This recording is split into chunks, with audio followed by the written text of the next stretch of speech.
got drunk at the hilly. I can't PD and I can't find my willy. I'm just here for a little attention. Yeah, I got severe hypertension. So why you trying to get to know a higgy better? Can't and whores, Bella's mom and Schmarietta. I don't know, I'll give it a go. ATF's big show, I ain't no hoe. I don't need a new man with the double D rack. Never mind, Higgy, your game is whack. You're the whacker to my weed. Your game is whack. I'm not trying to hear that, see? I'm not one of the girls trying to get locked down. Prince Higgy, baby, Jameson crown. I get down with the hilly low comp ticket. 16 whiskeys is how I kick it. And you get excited for a midnight snack. I already told you, your game is whack. You're the whacker to my weed. Your game is whack. I'm not trying to hear that, see? Your game is whack. You're the whacker to my weed. Your game is whack. I'm not trying to hear that. I like sleeping alone. This won't go all night. A little needy and strange. It's true love at first sight. I'm the real deal. I do what I gotta do. From the rip, my whole heart's for you. Your whole heart is not for me. Not a half, not a quarter, not a claw, not a re. You know what's the problem? You're trouble and you're hot. I'm big, thick neck daddy Higgy. He's not. I got a question, not to be rude. Are you queer? Cause you keep calling me dude. Are you glad that you had walked me out? No self-doubt and you didn't cop out. No last words, I'll just mutter abide. Don't diss the caterpillar and sweat the butterfly. All of them girls must have got you gas. And when they see a good thing, they don't triple bypass. Well, for this town, that's right on track. Cause for me, your game's too whack. You're the whacker to my weed. Your game is whack. I'm not trying to hear that, see? Game is whack. You're the whacker to my weed. Your game is whack. I'm not trying to hear that. What am I? Another pretty face getting you a drink from my military base? All I gotta know is why did you use me?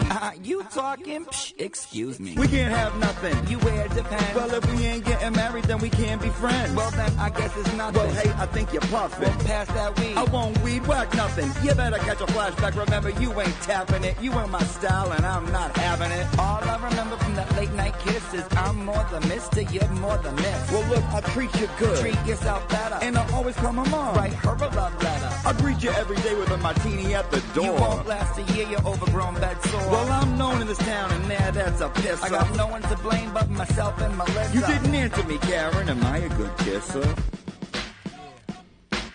Don't remember, had a lot of Hennessy. A lot of girls out there that won't say no. The ones you take to your crib with 𝗫𝗄𝗄. Boom, now all my feelings is getting fatter. All I want to do is drink. Welcome to the Weekend Live Show. 508 is where I'm from. We run down the biggest stories of the week with you every Saturday night. Let us know in the comments right now where you reppin'. 𝗵𝗵 Junction, Taunton, Worcester, Long Island, Manchard, South Florida, Webster, Malden, Framingham, Tucson, Billerica, Salem, Gloucester, Moosop, Connecticut, Charleston, South Carolina, Roslindale, Moosop, Connecticut, London, Hanson, Glendale, Arizona, Lynn, Mapleville, Quincy. Food stamps, leave your clothes, buddy, and hey, you a funny ass guy, man. Have you ever heard of Turtleboy? Yeah? Are you a fan? 508 is where I'm from.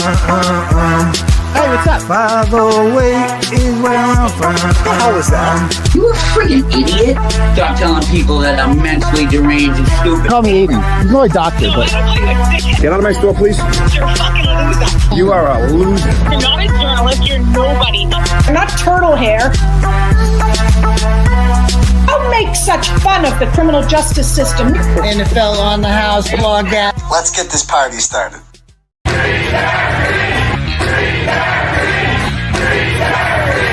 And I will not be intimidated, I will not be silenced, and we will continue on our journey for justice for John O'Keefe and for Karen Reed. Tick, tick, boom. Boys, go baby, we bringing out toys. Boys, chop up the thing, it should be on the boys. Bang, bang, we gon' ride out. Gang, gang, we don't die out. Want it like this, ain't no timeouts. Tell me who really gon' find out.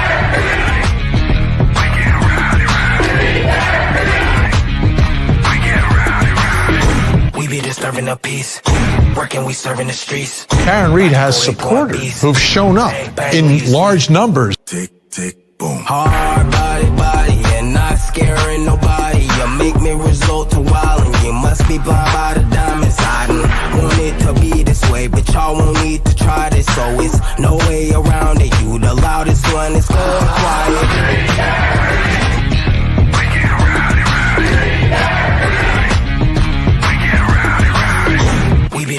a piece. Working, we serving the streets. About to go 𝗃𝗃𝗀𝗃𝗃. Bang, bang, leave you sleep. This is the first time I think I've ever seen this. An outpouring of support for someone accused of murdering a Boston police officer. Unbelievable situation. Never seen anything like it. Tick, tick, boom. You can't stop me, so who gon' stop me? You can't stop me, so who gon' stop me? You can't stop me, so who gon' stop me? You can't stop me, so who gon' stop me? We be disturbing the peace. Working, we serving the streets. About to go 𝗃𝗃𝗀𝗃𝗃. Bang, bang, leave you sleep.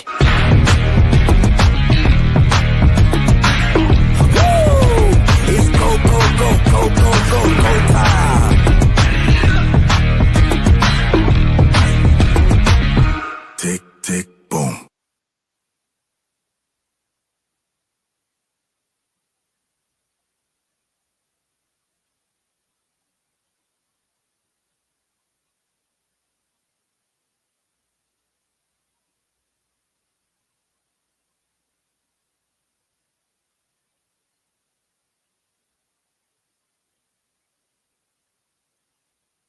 All right, is that better? Sorry, rough start.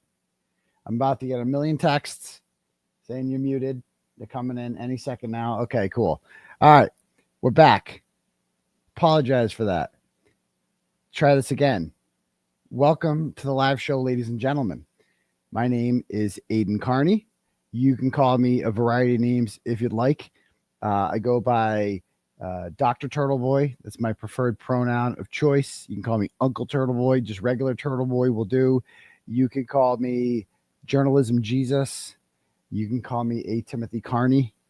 And also will always be acceptable is Daddy. It's or Dr. Daddy or Crash Daddy or not Crash Daddy. I'm definitely not Crash Daddy, Crowd Daddy. So yeah, any one of those will do. But yeah, and I'm wearing, it's like I turn into a lobster. I'm not burnt.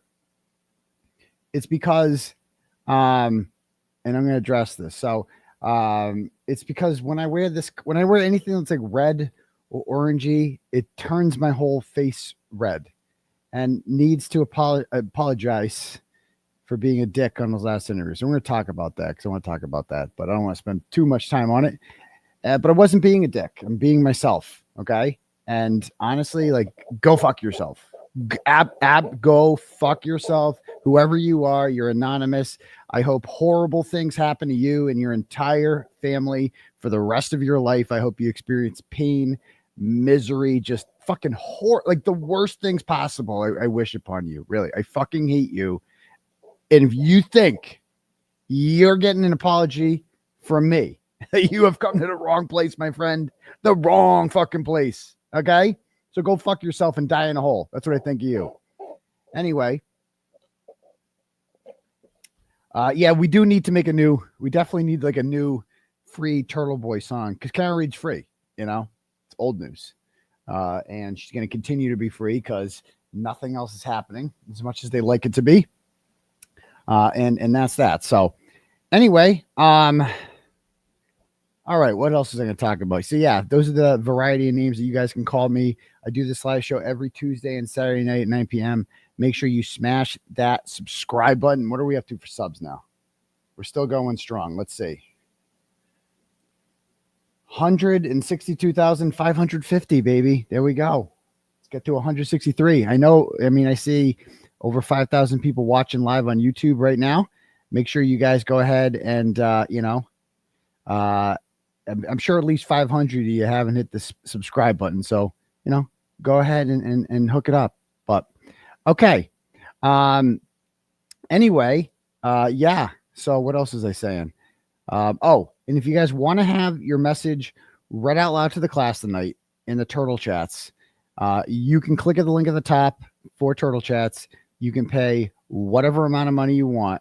And when you do that, you get to, write whatever you want, and I will read it out loud to the class, and it'll be fun that way. Okay. And I don't care as long as it's not like a centograph. It can't be one of those long centographs. It's got to be to the point, hook it up. You can, there's basically no rules besides that. And and that's it. That's it. What else is there? Yeah. Also Cash App at $ 𝗺𝗁𝗇𝗏𝗺, and we can do it that way if you'd prefer. All right, cool. So anyway, let me just get this out of the way because I'm sure everybody's gonna be fucking people asking about it. But so the whore tour continues, and the reason I'm doing this is because I'm being invited on. Like I'm not like asking to go on. I want to be very clear about the people. Like he needs to be more humble. He's a guest, and he's burnt out. I'm not burnt out at all. Like it's no stress off my back. I like talking. That's it. So like I'm not stressed out at all. I'm not burnt out at all. I go with the flow. Like in each interview is different. And some it's hit or miss. I don't think any interview I've done has been every interview I've done has had something that we've gotten out of it, right? At least some part of it's been good. You know what I mean? Like everything. So it is what it is. And I'm not going to say no to anyone. You know what I mean? Like if you want to have me on your program, who am I to say no? Like, I don't want to be like elitist and like think I'm like bigger or better than anyone, because I'm not. And that's it. Like I go on with anyone. I don't care, especially if they're like big supporters and have been vocal and used YouTube to kind of like have my back. You know what I mean? So I'll always go on with people like that, but some, as you've seen, have gone better than others. And it's not like oh, if it's like I'm seeing this vibe a lot where I'm to blame, and I'm just so fucking sick of it. I'm so fucking sick of these ungrateful cunts. Okay. And so like I went on, we all know the AV1 disaster that's gone forever. I don't even know. I don't even remember what we talked about. It's gone. Okay. I disagree with that, but it is what it is. Okay. She was completely unprepared. I felt honestly that it was disrespectful to have somebody on your show that you invited on just because kind of everyone else is doing it, and then you don't know fucking thing about them. Like I found that a little bit disrespectful. Okay. But whatever, whatever. I just won't go on again. Like it's not the end of the world. And then I was on the other one. People were like, I went on a DJ show, the Calling All Beings. I went on for like half an hour. It was kind of rushed because and that's my fault. Like I told him that I'm like, I only got like half an hour. Like I'm trying to squeeze everyone in, you know what I mean? And like I had my own shit to do that night, and it was like, it was what it was. So like, people aren't professional interviewers. Like it's not a big deal. Like if it doesn't go smoothly, like some people just aren't built for that. Like I don't want to crap on anyone. Like some people are just naturals. And that's not a slight at people who aren't, you know what I mean? It's like, it's not the end of the world if it just didn't go as smoothly as others. It doesn't mean that like you're a bad, like I think less of them. No, it's like some people are good at some shit. And so the most recent one I went on was 𝗺𝗍 Insider. All right. I actually went on Calling All Beings, and then in the morning I was on with Auntie Deb, and that went very smoothly. And then a couple hours later I was on with 𝗺𝗍 Insider and Jason, aka not Haley Walbricht on Twitter. That's who I initially knew him as. And so my history with them, so 𝗺𝗍 Insider, I don't know her.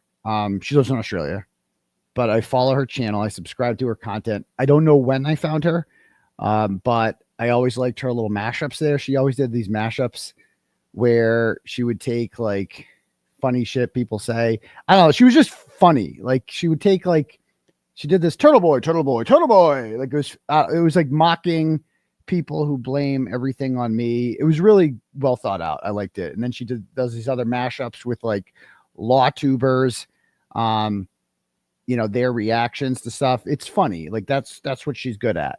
Right. And so that's how she's got like 20,000 subscribers. So like that is how she's built her audience, right? Because that's what she's good at. She didn't build her audience by being an interviewer. You know what I mean? Like, so interviewing is not her primary thing. Like, her primary thing, from my understanding of it, is mashups and general commentary on stuff.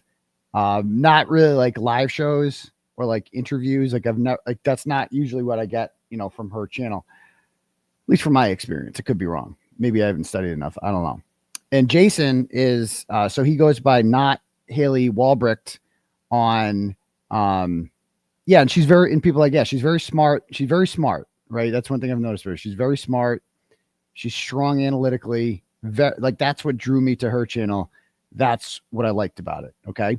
And then so Jason, I met him, like, so I was following this 𝗵𝗄𝗆 account. It was an anonymous account with an AI picture of some good looking chick. And I knew, I didn't know who it was. I didn't care. It was a very pro Karen Reed, pro Turtleboy account that was really good at defending. Like, really, like, he lays into people on Twitter. He researches, he does stories on them. And it's like he's, I would qualify a lot of it as the drama aspect of free Karen Reed stuff that he's into is, like exposing 𝗵𝗄𝗆. He really is into that. And I'm down with that. And exposing 𝗫𝗏𝗄𝐺 Cattani. No one's exposed her more than him. Like, he has destroyed her, and it's been great to watch. And, so I appreciate that, and so he's really good at that. He's really good at that. So, like, you have one guy who's really good at, and because we all have our strengths, and his strength is writing and tweeting and researching, right? And 𝗄𝐶I's strengths are analyzing, I think. And I don't even know 𝗄𝐶I's real name, but whatever. She's 𝗄𝐶I to me. Analyzing, let me think of the right word to put it, like putting shit together, researching. Like, she's really good at stuff like that. All right. So it's cool. Like, it's okay to have strengths and not strengths at other things. Like, that's okay. And so they had me on their program, and, I know both of them, and they're big supporters. So it's not like an AV thing where they didn't know anything about me or bring me on. And, I did have conversations prior to going on, with 𝗄𝐶I Insider, as she goes by. Hold on one second. Let me find it.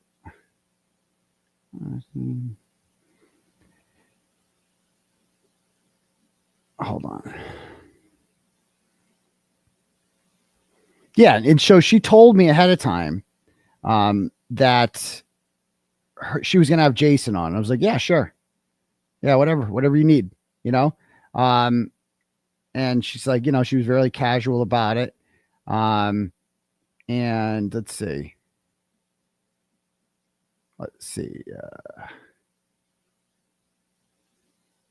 Yeah. And she said that, this is the message she sent. She said that, I saw your post about the AV interview, and I just want to assure you that my invitation is not an interview.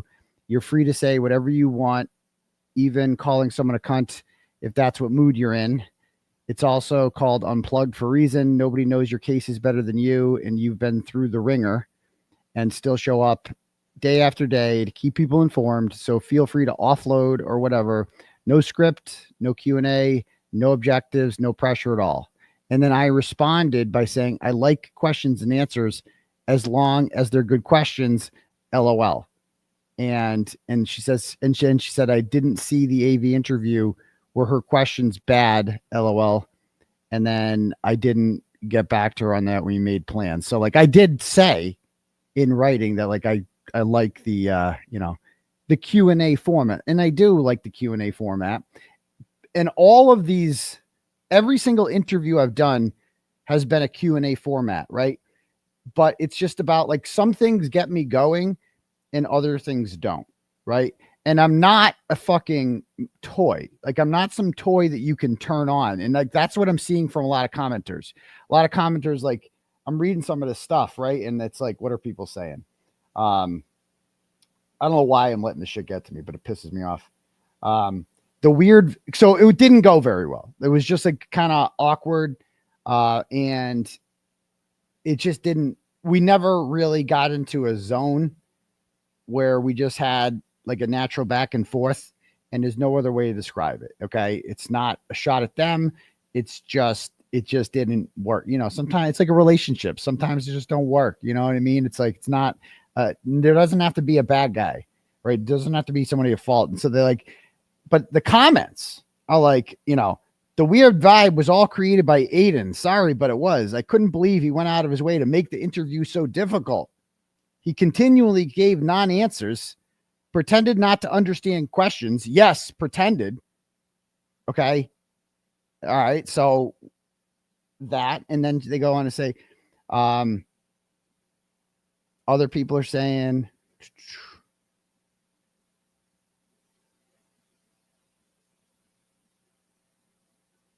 I thought Aidan was behaving like a brat. I would have hated to interview a person who seemed to not want to be there. Keep your chin up. Don't apologize for an ignoramus. The apology should come from him. So I owe them an apology, apparently. What else? During that, I give Turtleboy credit for his journalism, but during that interview, he seemed to be rude and disinterested, and he didn't seem to give a shit whose feelings he stepped on. I hope he apologizes. Okay. Another one.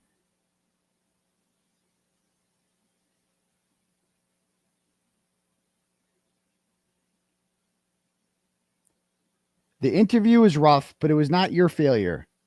Aidan was uninvolved. Sorry for you. Aidan was definitely off.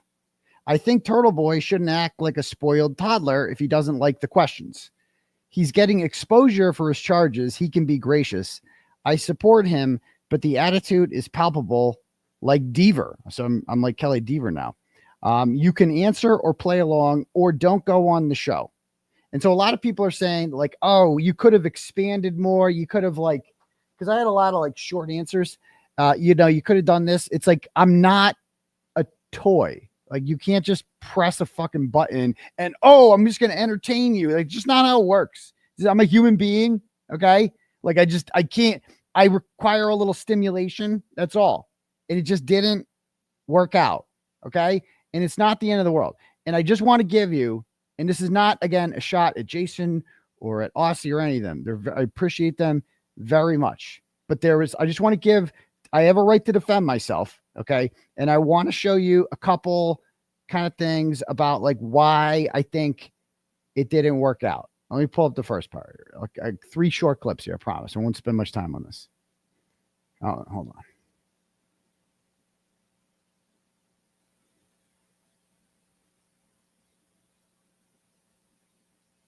on.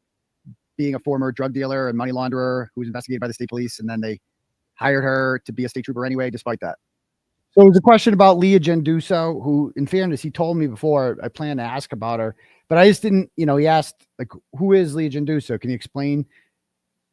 And, you know, it's kind of an open-ended question because 𝗬𝗲𝗄𝗃, like, I've written about her like so many times, and I mean, I could do a whole show on her, and I have, and so I didn't really know where to go with that. So I kind of summarized who she was. I also don't like she's just a fucking piece of shit whore, like asshole.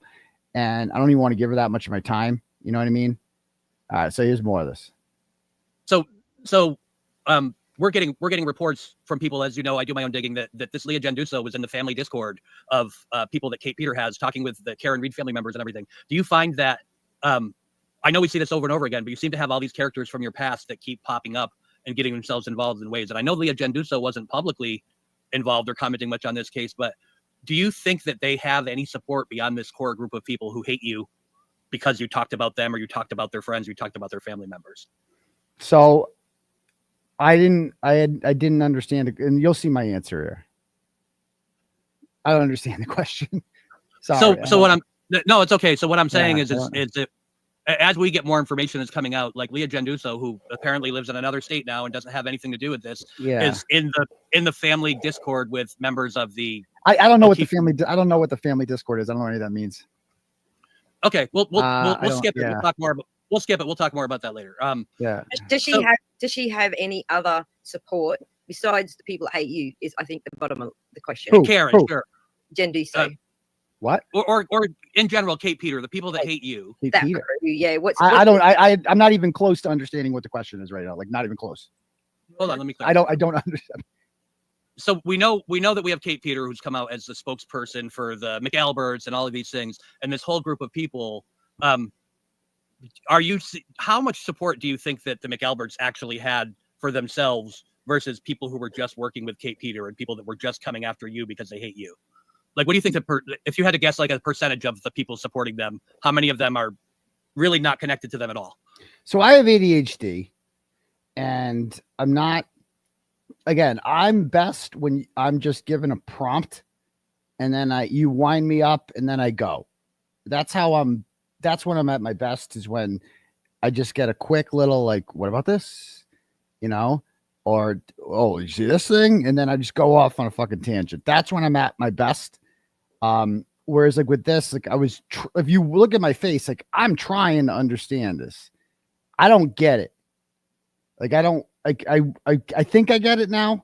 After rewatching it, I think it's like, I think he was getting at, like, do you think that there's not much support for 𝗕𝗿𝗄𝗄 and them? And I don't know. It's like, so I wasn't trying to be rude. And so like people, like you saw my answers, they're very like, I'm not trying to be a dick. And like, it's so unfair that like, I get told like the sentiment is that like, you're being a dick to them. You're being standoffish. Like I'm trying. Okay. I wouldn't be a dick to these people. I like these people. Okay. Why would I want to be a dick to them? And they're not at fault either. It's like, maybe this just isn't what he's best at. You know what I mean? Like, and I tried, man. Like I'm fucking trying. I would never be purposely rude to these people who have been so supportive to me. I would never be purposely rude. And so I just didn't know what to say. That's it. And it's like, I just kind of got lost because the question was so long and there was like a lot of parts to it, and you're like, but people like, but you're reading the chat while you're on the stream. Yeah, motherfucker. Cause I got ADHD. That's why. Cause that's how shit works. Welcome to America 2025. Motherfuckers look at shit and they get distracted by shit. That's why TikTok's popular. Okay. Cause people like quick, easy content. You know what I mean? They're like, boom. If it comes up and that's why reels are a thing, because they're under 60 seconds. People like, and this bitch, Rhonda, go fuck yourself. I don't know if you're new here, or bitch, you don't ever tell me to move on. Ever. And yeah, I do read the chat. You're going to fucking sit there. I'm going to continue to talk about this as long as I want. And you're going to fucking sit there and eat your fucking medicine. You understand that? You're going to swallow that shit. You're not going to leave. You're not going to unsubscribe. You're going to be here fucking Tuesday. You're going to be watching me on Melanie Little tomorrow. You're not going anywhere. Never, ever tell me to move on, because I will not move on. I will continue to fucking talk about this. It's my show, not your show. Shut up and eat your medicine. Anyway, she must be new here. Like the move on people, the people tell me it never works out well for them. Ever. Shut up, Rhonda. Anyway, so I'm like, I'm explaining this because I'm like, it's unfair to be like, he's not on his A game. What the fuck? I'm not a fucking toy. You can't just wind me up and be like, well, entertain us, Turtleboy. Say something funny. Do something. It's like, I don't know how to answer that. I don't know. So anyway, it's not a shot at them either. It's like, I just didn't know what to do. I mean, you've seen the opinion polls, right? Like, yeah. It was like, what, 80 to 90% of people thought Kearney was not guilty? I mean, you've seen the same polls I am. So it's like, that was my answer. I think the general question was like, why did you, why did you, do you think there's a lot of support out here for like the 𝗕𝗿𝗄𝗄s of the world, or you think it's like inflated? Do you think it's like fake? And I'm like, I don't know. You've seen the same opinion polls I have, right? Like, it's like, it seems to be like a 90-10 issue. So that was my answer. I answered the question. I don't know what else I can say about that. You know what I mean? And so then Here's another example. The 3630. Mike, I don't know if Mike interviewed him or I mean, I had Nick Boldiga, I believe, on my show, and he's proposing legislation, journalist shield law. So we're hoping to get that for sure. Yeah, that's what it's called, the shield law. Yeah. I just got to quickly drop a message. The floor is yours. Jason, I just got to get the link that we had prepared. Sorry. While we're talking about the First Amendment in journalism, what do you feel? I hate you, kind of have Sam. this theory about why the mainstream media doesn't cover these cases until they're dragged into it. I almost feel at this point that independent journalism has become better than, especially in light of. So like this is, and again, I love Jason. This isn't a shot at him, but this was like, as you can see, I'm getting like, I'm not doing, you know what I mean? It's like, he's sharing his thoughts on independent journalism. So like, and I, as you'll see, I agree with everything he's saying. So by the time this question is done, it's like it's more of like, it's not really a question. It's like, here's my thoughts on this. Do you agree? And my answer is like, yeah, I definitely agree. Like, that's kind of, play one more. It doesn't cover these cases until they're dragged. We had prepared, sorry. While we're talking about the First Amendment in journalism, what do you feel? I kind of have this theory about why the mainstream media doesn't cover these cases until they're dragged into it. I almost feel. Aranda, if you weren't talking to me, I apologize. I'm sorry for going off on you like that. I thought you were talking to me. Carry on. At this point, that independent journalism has become better than, especially in light of what you've been able to do with the activism combined with the journalism. How do you feel about the contrast between the independent journalism and the mainstream media?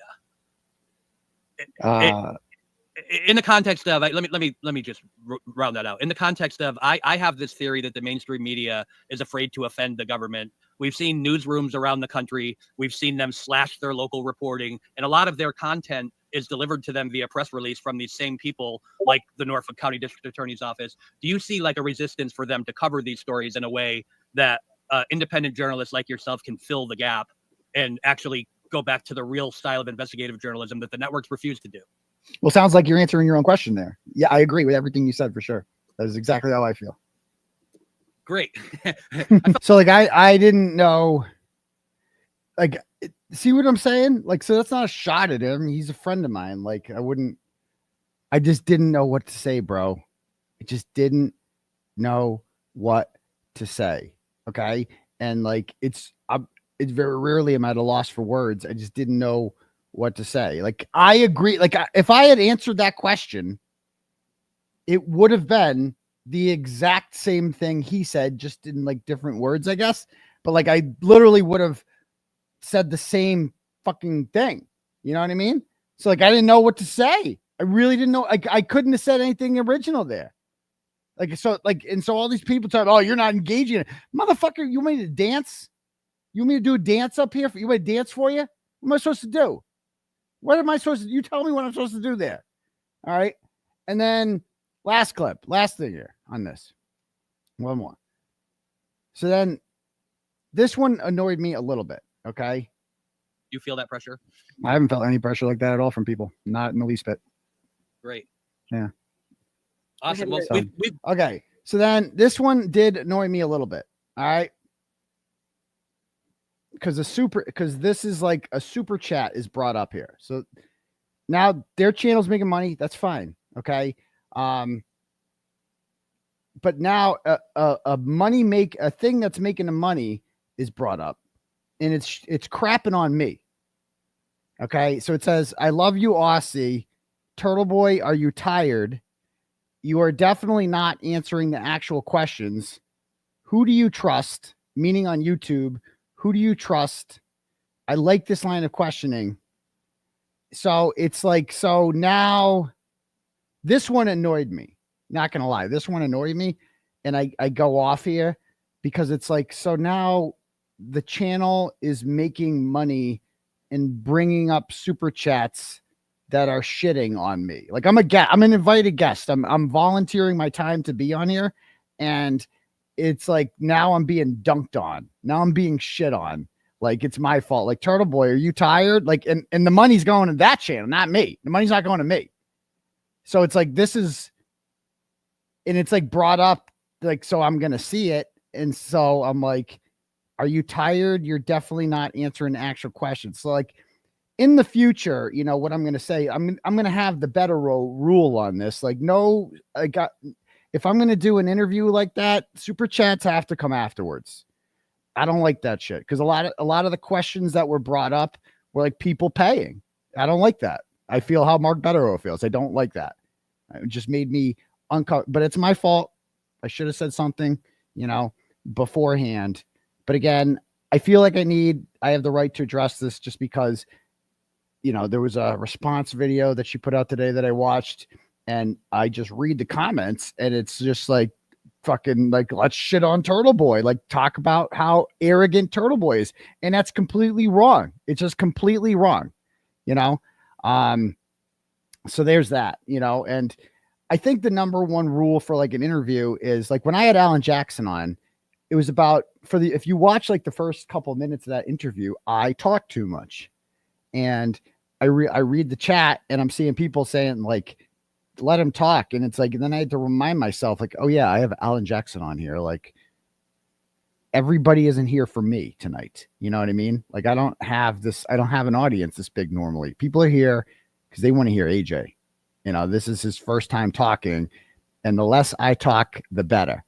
And it was my job to just wind him up and let him go off, you know, just let him go off. And, but you know, so that's, again, I wanted to say that because I like them both. I don't want anyone, I have no hard feelings towards anyone. I don't like the commenters. I don't like them. But I don't have anything against them. And I just think that it was like, I just don't want to be fucking blamed for it. You know what I mean? Like I fucking did my best, and I'm volunteering my time as well. And I also want to do this thing where I'm not like elitist and I'm like, oh, I only go on big channels with 100,000 subs, or you know what I mean? Like I don't want to be like that. I want to go on. If you invite me on, I want to go on. Okay. And so I'm not going to say no, but that maybe I will start saying no if fucking people are going to shit on me for that stuff. Like, why the fuck am I going to go on there? You know, to get shit on by your subs? Like, no, thank you. Like, no, thank you. I don't need that shit. But anyway, that's my thoughts on that. All right. Let me read some turtle chats here to start this off. Some conversation starters here. Okay. And by the way, we had a lovely day today. You guys might have seen it. I met a lot of fine people, turtle riders at the Woosox game. It was the first time I've been to one game a few years ago. I got like standing room only tickets, and like it was like a sold out game on the 4th of July. But Woosox got a nice little thing going there. I mean, Worcester, look, I grew up in Worcester, and I moved to Holden like 9 years ago, and Worcester looks not bad. Not bad, downtown Worcester. And so I'm like, oh, this is actually nice here. And lovely thing, lovely little like stadium. There was a lot of people there. They were playing the Yankees farm team, the Scranton Wilkes-Barre, whatever. And they had, it was an amazing game. They lost, but it was my son's first baseball game, and he loved it. He got so into it, and we had awesome seats and met a whole bunch of fine people there today, and took a bunch of pictures and had fun. So shout out to everybody I got to meet there tonight. All right, cool. Anyway, yeah, so that's the Red Sox AAA team, the Woosox, and we played the Yankees AAA team today. And I mean, the Yankees had this fucking play. I don't know if there's any Yankee fans watching right now, but you guys have a player coming up by the name of what the hell is this guy's name? Yeah, Spencer Jones. I saw, dude, this guy is going to be a fucking problem for the Red Sox. And I don't know if the Yankee fans out there know what I'm talking about. This guy is going to be a problem for the Red Sox. Like, he is like 6'7", and I think he went 5 for 6 with a home run today. Like, he's like, you couldn't do anything. He's too good. He's like the best prospect I've seen. And it's going to be a real, yeah, Spencer Jones. That's his name.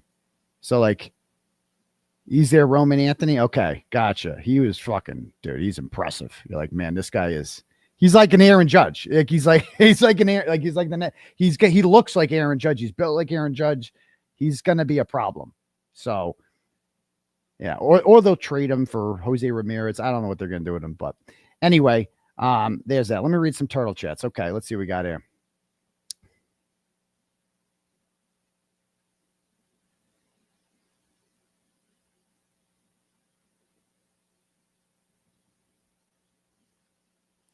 All right.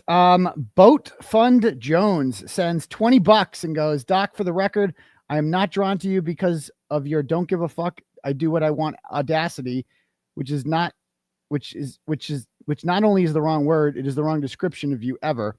I am drawn to you because you do give a fuck and your tenacity. This is a reminder to the idiots that you did absolutely nothing wrong. You were doing what every journalist does, only better. You were targeted for giving a fuck and your tenacity. Well, thank you, Boat Fund Jones. And yeah, I mean, my charges come from the fact that, the more I look, I think about this a lot, where my charges came from with these people. And a lot of people are like, oh, we went too far. Well, tell me exactly what I did that went too far and why that is too far. Like a lot of people point to the lacrosse game, the Bill, oh, he shouldn't have gone there. Right. Okay. What about that was illegal? That's the part I want to know. Can you explain to me what part of going up to someone at a public event and asking them about a matter of public concern that is all over the news, like the Google search was all over the news by then. What is illegal about going up to them and asking them why they did that? If they have any comments on that. What is the problem, especially when there's news of a federal grand jury that is investigating them? Please tell me what's illegal about that. You can say that I wouldn't do it, they might say, or it's uncomfortable, or you shouldn't do it at a kid's sporting event. Fine. That's your opinion. But what part of it is illegal is the question. Why is the government, you can be like, that's rude. He's a rude person. He shouldn't do something like that. But the problem is when the government is now men with guns come to your house and say you're going to jail because of this, right? That's the problem. Like, that's the problem. If you don't have a problem with that, you're missing the whole big picture. If you're distracted by the fact that I might be abrasive and I'm at a kid's sporting event, even though kids are nowhere near me, then you're missing the whole point. The point is the government should not put you in jail for that. That's the problem. Okay. All right. Billy the Kid sends $5 and goes, when you're found not guilty of all charges and have the time, you'll have plenty of content if you talk to the ex-trooper a third time that you alluded on Thursday afternoon's live impromptu. Other troopers lied to save their own ass, and that brought even more charges onto him. Peace. So you're talking about former trooper Daniel Griffin. So if you guys missed this, I don't know when I talked about this, but I'm in contact with the federal prisoner. His name is Daniel Griffin, Massachusetts State Police. Yeah. If you Google him, he was sentenced last April to 5 years in prison for his involvement in a fraudulent overtime scheme. He was ordered to pay restitution in the amount of $329,000. And whatever. So he pled guilty to wire fraud, all this stuff. And so I got an email from him, like a federal prisoner wanted to talk to me. It's never happened before. And of course, I'm going to as soon as I find out who he is, I Google him. I'm like, yeah, I definitely want to talk to this guy. And so I've had several prison phone calls with him. And he's in a federal prison in Texas right now. And he's, he actually called after the Karen Reed verdict, congratulated me about that. Like, he gets it. Like, he's not stupid. These like former state troopers who kind of want to like spill the beans, they have a lot to say. And so this guy is apparently, it's kind of similar to 𝗬𝗏𝗃. Like he did something wrong. But he's the one that's kind of taken all of it. It seems like a lot of people did things wrong, and a lot of people, and this thing where the government gets people to turn on others to get one conviction.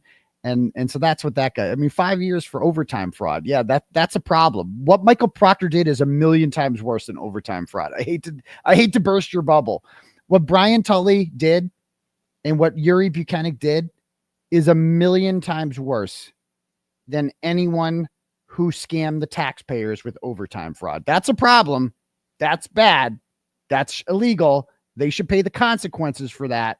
But it ain't the same as covering up the murder of a police officer and framing an innocent woman. It's just not. Okay.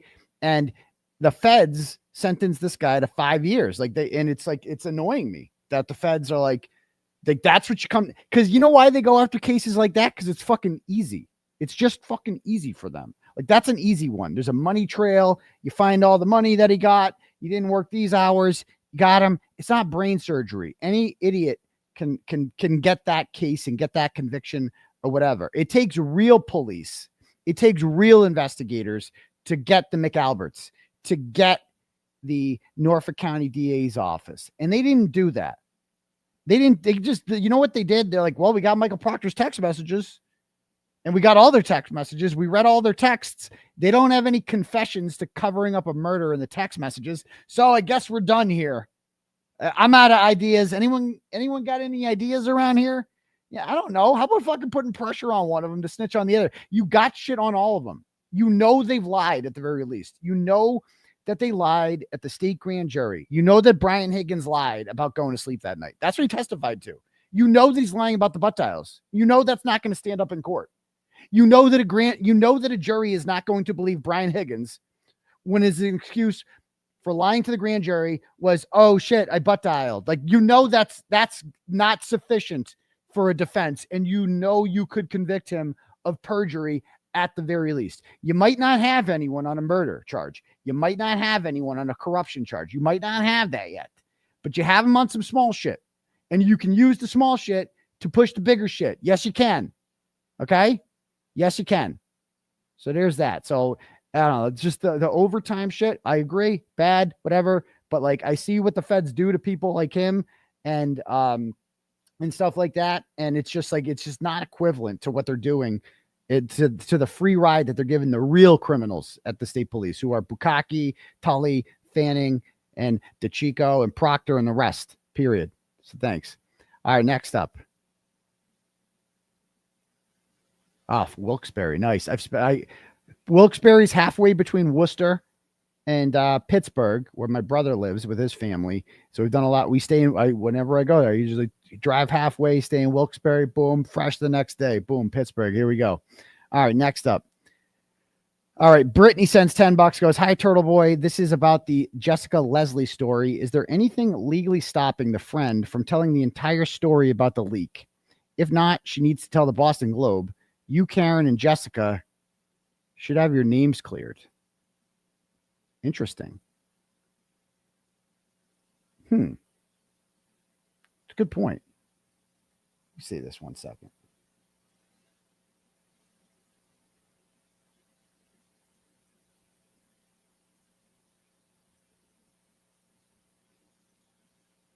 All right, let me see here. Because I got here.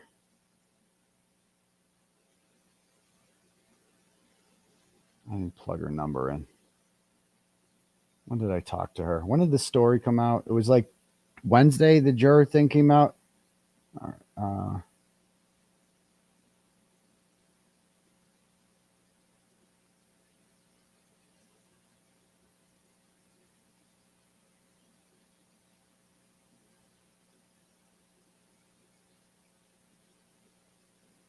all right, so I sent her a text just to ask her that. That's a really good question, because we're going to get into that tonight, right?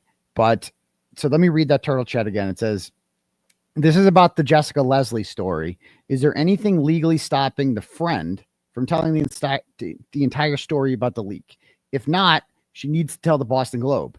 You, Karen, and Jessica should have your names cleared. And I think that's a fair point, because as we're seeing, speculation is running wild right now with the antis and others about what this person, Jessica Leslie, did.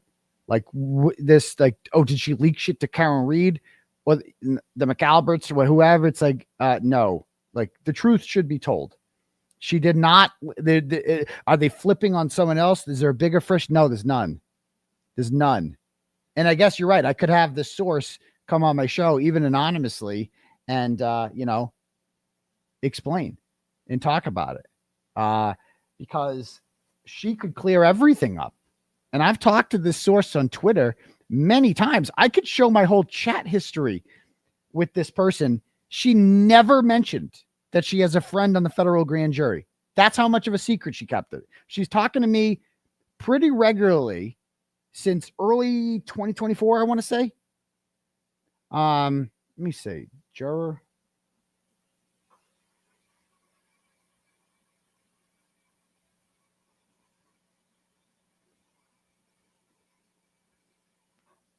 Jury, let's see.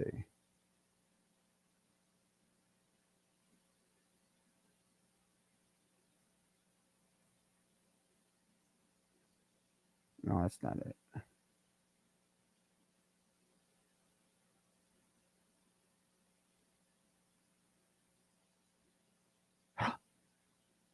Oh, she deleted her whole fucking... She deleted her Twitter account. So I can't even see the messages. Okay. Whatever. But yeah, if, she would be able to vouch for me on this one, 100%. That she knew the grand juror and never told me. Never told me. Like, that's how well of a secret they kept this. That to me is a testament to the fact that Jessica Leslie had no ill intent. Right? She probably, if she's telling her close friends, right? She's telling her close friends. And yes, that's a good point, Richie. They have my phones. They have the jurors' phones. They have the friend of the jurors' phones, my source. They have all of this. If there was any sort of transmission of information about the federal grand jury, they would have it all. But there isn't. There's nothing. I got nothing. First of all, it wouldn't even be a crime for me to receive this stuff, by the way. Let's be very clear, and report on it. There's absolutely nothing illegal about that. But I never did. I had nothing. I wish I knew. The only thing that I know took place inside that federal grand jury is what I heard from Plevin when he said that many times that, what did he say? That Josh Levy showed a printout of an article that I wrote on the Can't Cover Up as an exhibit that he confronted witnesses with. That's the only thing that I know. So I don't know anything that happened in the grand jury. So there's that. I know who spoke to the grand jury because the Moakley Courthouse is a public building. People walk into it on off of a public street in downtown or in the Seaport, a busy part of Boston. People go into the hallways. There are people inside there. There are civilians. There are court employees who see these people in the hallways. And when that happens, it's going to get back to you because people talk. And they're seen down there today. So now I don't know what happened when they went to the grand jury room and closed the door. That I don't know, but I know who's there, right? And I have a general idea of what they're talking about because I don't think they're there to talk about the weather. So there's that. All right, next up. Patricia sends $5 and goes, how do you feel about Karen Reed being acquitted? I can't tell if you're trolling me with that question, Patricia. Thank you. John sends $5, goes, we are partying down the Cape and cheering for you. Good luck. God bless and free the turtle. Well, thank you very much. This is my last weekend show for 2 weeks because I am also going to be down the Cape starting next Saturday. And where am I going to be, Jill? Where? Hold on. I know Jill knows where. Hold on. Where'd it go? I had it usually queued up. Killing me, Jill. Turtleboy, you fucking turtle.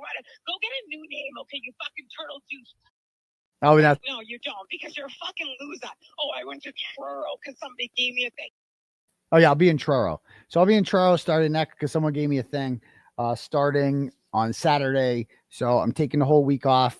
The Whore Tour will come to a pause. And then we will do the next thing. But so yeah, so thank you. Hope you guys have fun down there. Claire sends $50 and goes, happy Saturday, doctor. I loved seeing you all week on the Whore Tour. Let's get you freed. Love and support always from Arizona. #free Turtleboy. Well, thank you very much, Claire. And so happy that we've spread all across the country to places like Arizona. So thank you. Thank you for being part of my horror tour. Next witness sends $10 and says, Aidan, I sent you an email asking for permission to use highlights from your videos in my own compilations. I promise it's in good taste, asking you to ask the proper way. There are links to previous videos in the email. I love your shit. So next was, sorry, I haven't checked my email in a few days, so I apologize for that. But what else was I going to say? You don't have to ask permission. Like, there's fair use policies on. The only thing I don't like is when somebody just takes an entire video of mine and just posts it on their channel. Like I have zero problem with people taking any of my content as long as it's for the purposes of like you talking about it. Like that's cool. Like I think that should be encouraged. Other people, like that's promotion of your content. Like why wouldn't I want that? I never understood why people had like a problem with that. So I'm all for talking about what other people are talking about. So thank you. But thank you for asking. That's very polite of you. Appreciate that. Duck Duckington sends $5 and goes, quack, quack, feed me. Quack. I got to do it. I got to do it. Swallow it. Don't bite my finger. Ooh, be nice. Ooh, close one. Got to do it. Once a show. Thank you. Higgy's Empty Bottle sends $25. Goes, starting off the show with technical issues brings back great memories. Where is the 𝗃𝗃 computer? I think the state police took the 𝗃𝗃 computer. I think that's one of the devices they took. But yeah, we used to have all sorts of technical issues. It was a real, in my computer, we used to call it 𝗃𝗃 computer. It would like overload with shit and shut down in the middle of a stream. Go back and watch some of my old ones, man. They're so bad. I mean, I've actually evolved. Don't let the lobster face fool you. Like this is actually highly evolved from what I used to be. So thank you. Jen sends $25. Goes, I want to show where you teach AP history. I enjoyed you talking about history on one of your horror stops. Free Aidan. Yes. And tomorrow, I appreciate that too. And we'll see. We'll see. I'm not that caught up. It's been like, I'm not fresh on it. You know what I mean? I have to review a lot of stuff, but, tomorrow I'm going on 2 more. I'm going on Brit Happens. She's having a fundraiser for me. I'm going to jump on there around 6-ish, stay for a bit. And then I will be going on Melanie Little's program at 7 o'clock. And oh, she's in the chat. Hello, Melanie. Good evening. And we had a nice chat today about kind of what to expect. And, cause people are, are like, want to know like what's fair game. Like, can we talk about this? Can we talk about this? You know what I mean? And with me, it's like everything's fair game. Like that's very few things will I not talk about. And if I won't, I will just tell you, like, yeah, I don't want to go too far with that. But she told me some of the things that she wants to talk about, and they are things that have never been discussed by me before on any of my programs or on other programs. So we're going to different places tomorrow. So I'm really looking forward to my interview with the one and only Melanie Little tomorrow. So looking forward to that very much. 7 o'clock, tune into her channel.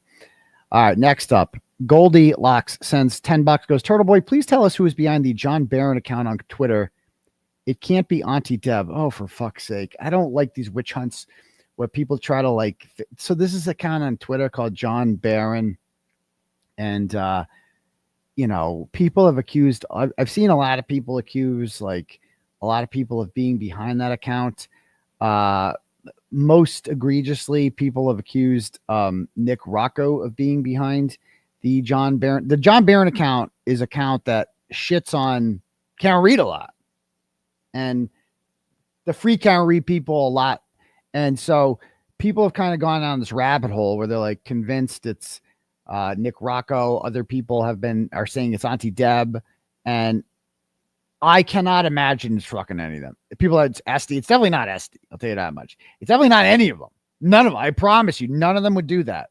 And it's just, I think it's unproductive to spend any time trying to figure that out. You know what I mean? If you're going to figure out who's behind an anonymous Twitter account, you got to just let it happen. Like eventually they're going to dox themselves. They always do. Like when the infamous time when Jackie Dougal accidentally doxed herself on a Twitter account because she forgot to crop out her screen roll at the bottom, which had her driver's license in it. That was beautiful. That was like that. If you're going to figure out who an anonymous troll is, let them accidentally do it. That's what I would recommend, because they always do it eventually. And if you don't find them, whatever, like, you know, I forgot how they got the Braden Kearney account, but we all know it's Steve 𝗵𝗂𝗺.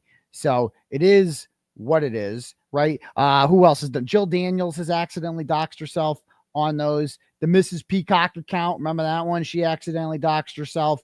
Just let them dox each other. You know, like, don't, it's not healthy to have these witch hunts where we're like, start thinking the worst of people. It's very Salem witch trial-y to be like, it was Nick. I mean, that's a serious allegation to be like Nick Rocco's behind it. Like, Nick Rocco's a really big supporter of Karen Reed. Like, he would, no, that's like a big accusation. You know, Auntie Deb is like a big supporter of Karen Reed. And like, that's a big accusation to make, man. I don't like that. Unless you got like 100% whatever, it's not, it's, you know, just whatever, you know, just an anonymous person. Fuck them. That's what I say. Okay. Next up, Miss Sean Mason sends $10 and says, Aussie interview was rough. My handle is Iced Coffee Addict. I was in the chat telling them they needed to change it quick. I knew they were tanking. I know you. I've watched every one, even AV. Love you, Free Turtleboy. Again, this is not a shot at them at all. Like, they are great people who, you know, it just didn't mash. You know what I mean? Like, I don't know. It just didn't have a natural flow. You can't, it's not bad. It's not good. It's like, it's neither. It's just, it is what it is. So thank you very much. And, you know, like, reading the chat, when everyone reads the chat, it's like, it's kind of like, yeah, we're all reading it. Like, I know they're seeing it. I know I'm seeing it. So like, I felt bad, you know, but all right. Next up, Laura sends $25, goes, hey, Aidan, I'm so happy to be able to catch a live. Fuck the Commonwealth and Free Turtleboy. Well, thank you, Laura. Turtles Internet Presentation sends $20 and goes, the FBI has as much interest in you as Brian Albert Jr. has in clams. Oh, not much at all. Not much at all. Maybe donuts, but not clams for sure. And if, you know, let's see here. So if you guys didn't see the news today that I posted on the Twit, as my friend Broken Baker calls it,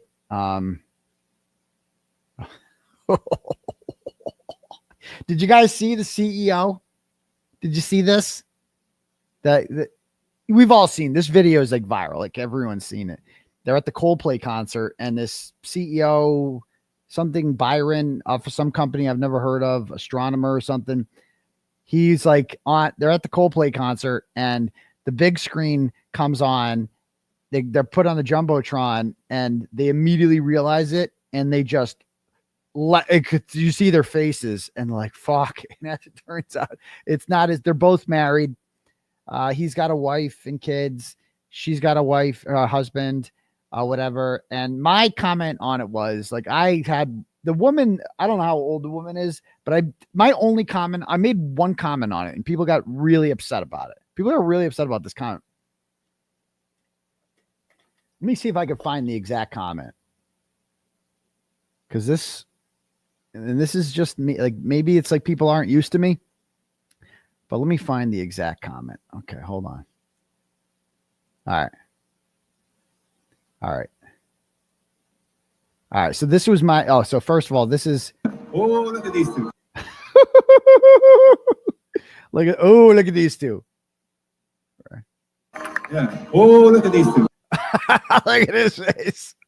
All right, come on. You're okay? Oh, what? Either they're having an affair or they're just very shy. Yeah, the former. So they were having an affair, and this was my take on it, okay? Because this is my only take, was why would someone that rich have a side piece that old? And as you see, I got a lot, 261 replies. A lot of them are going to be negative. A lot of them are like, let's see. You know, let's see what people are saying.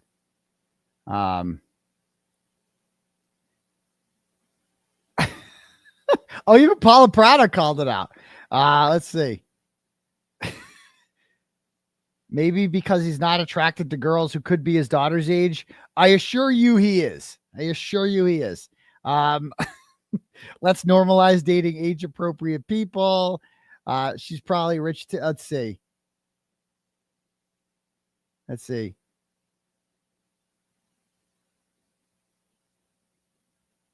Might not be his own. Let's see. She's hot and he has great. It's called dating your age. Some men actually do it. You know. Anyway, my take on that was simply that, and let me explain this. It's like, so that guy, I'm all, if that was his wife, I'd be all for it. Like, I would never make a comment like that if that was his wife. Like, yeah, it's totally, it is good. We should support age appropriate dating. Totally agree. Right? Like his wife being his own age, fine. That's great. I think that's normal. Like the 𝗵𝗵𝗺𝗺𝗺 thing is fucking weird. Like it's weird. Like what do you even talk about with somebody like that? But this ain't dating. This is a side piece. Like it's different.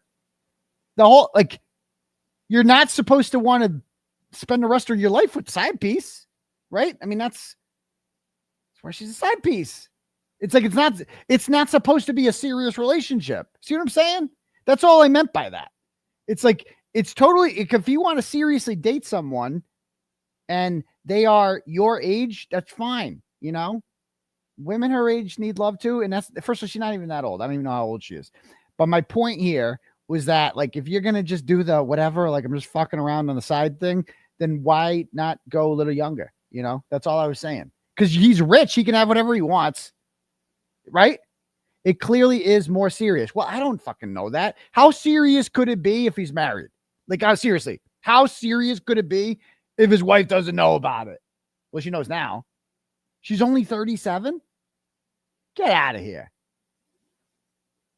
Maybe he just fucking likes her. She's the side piece, Katie. He's married.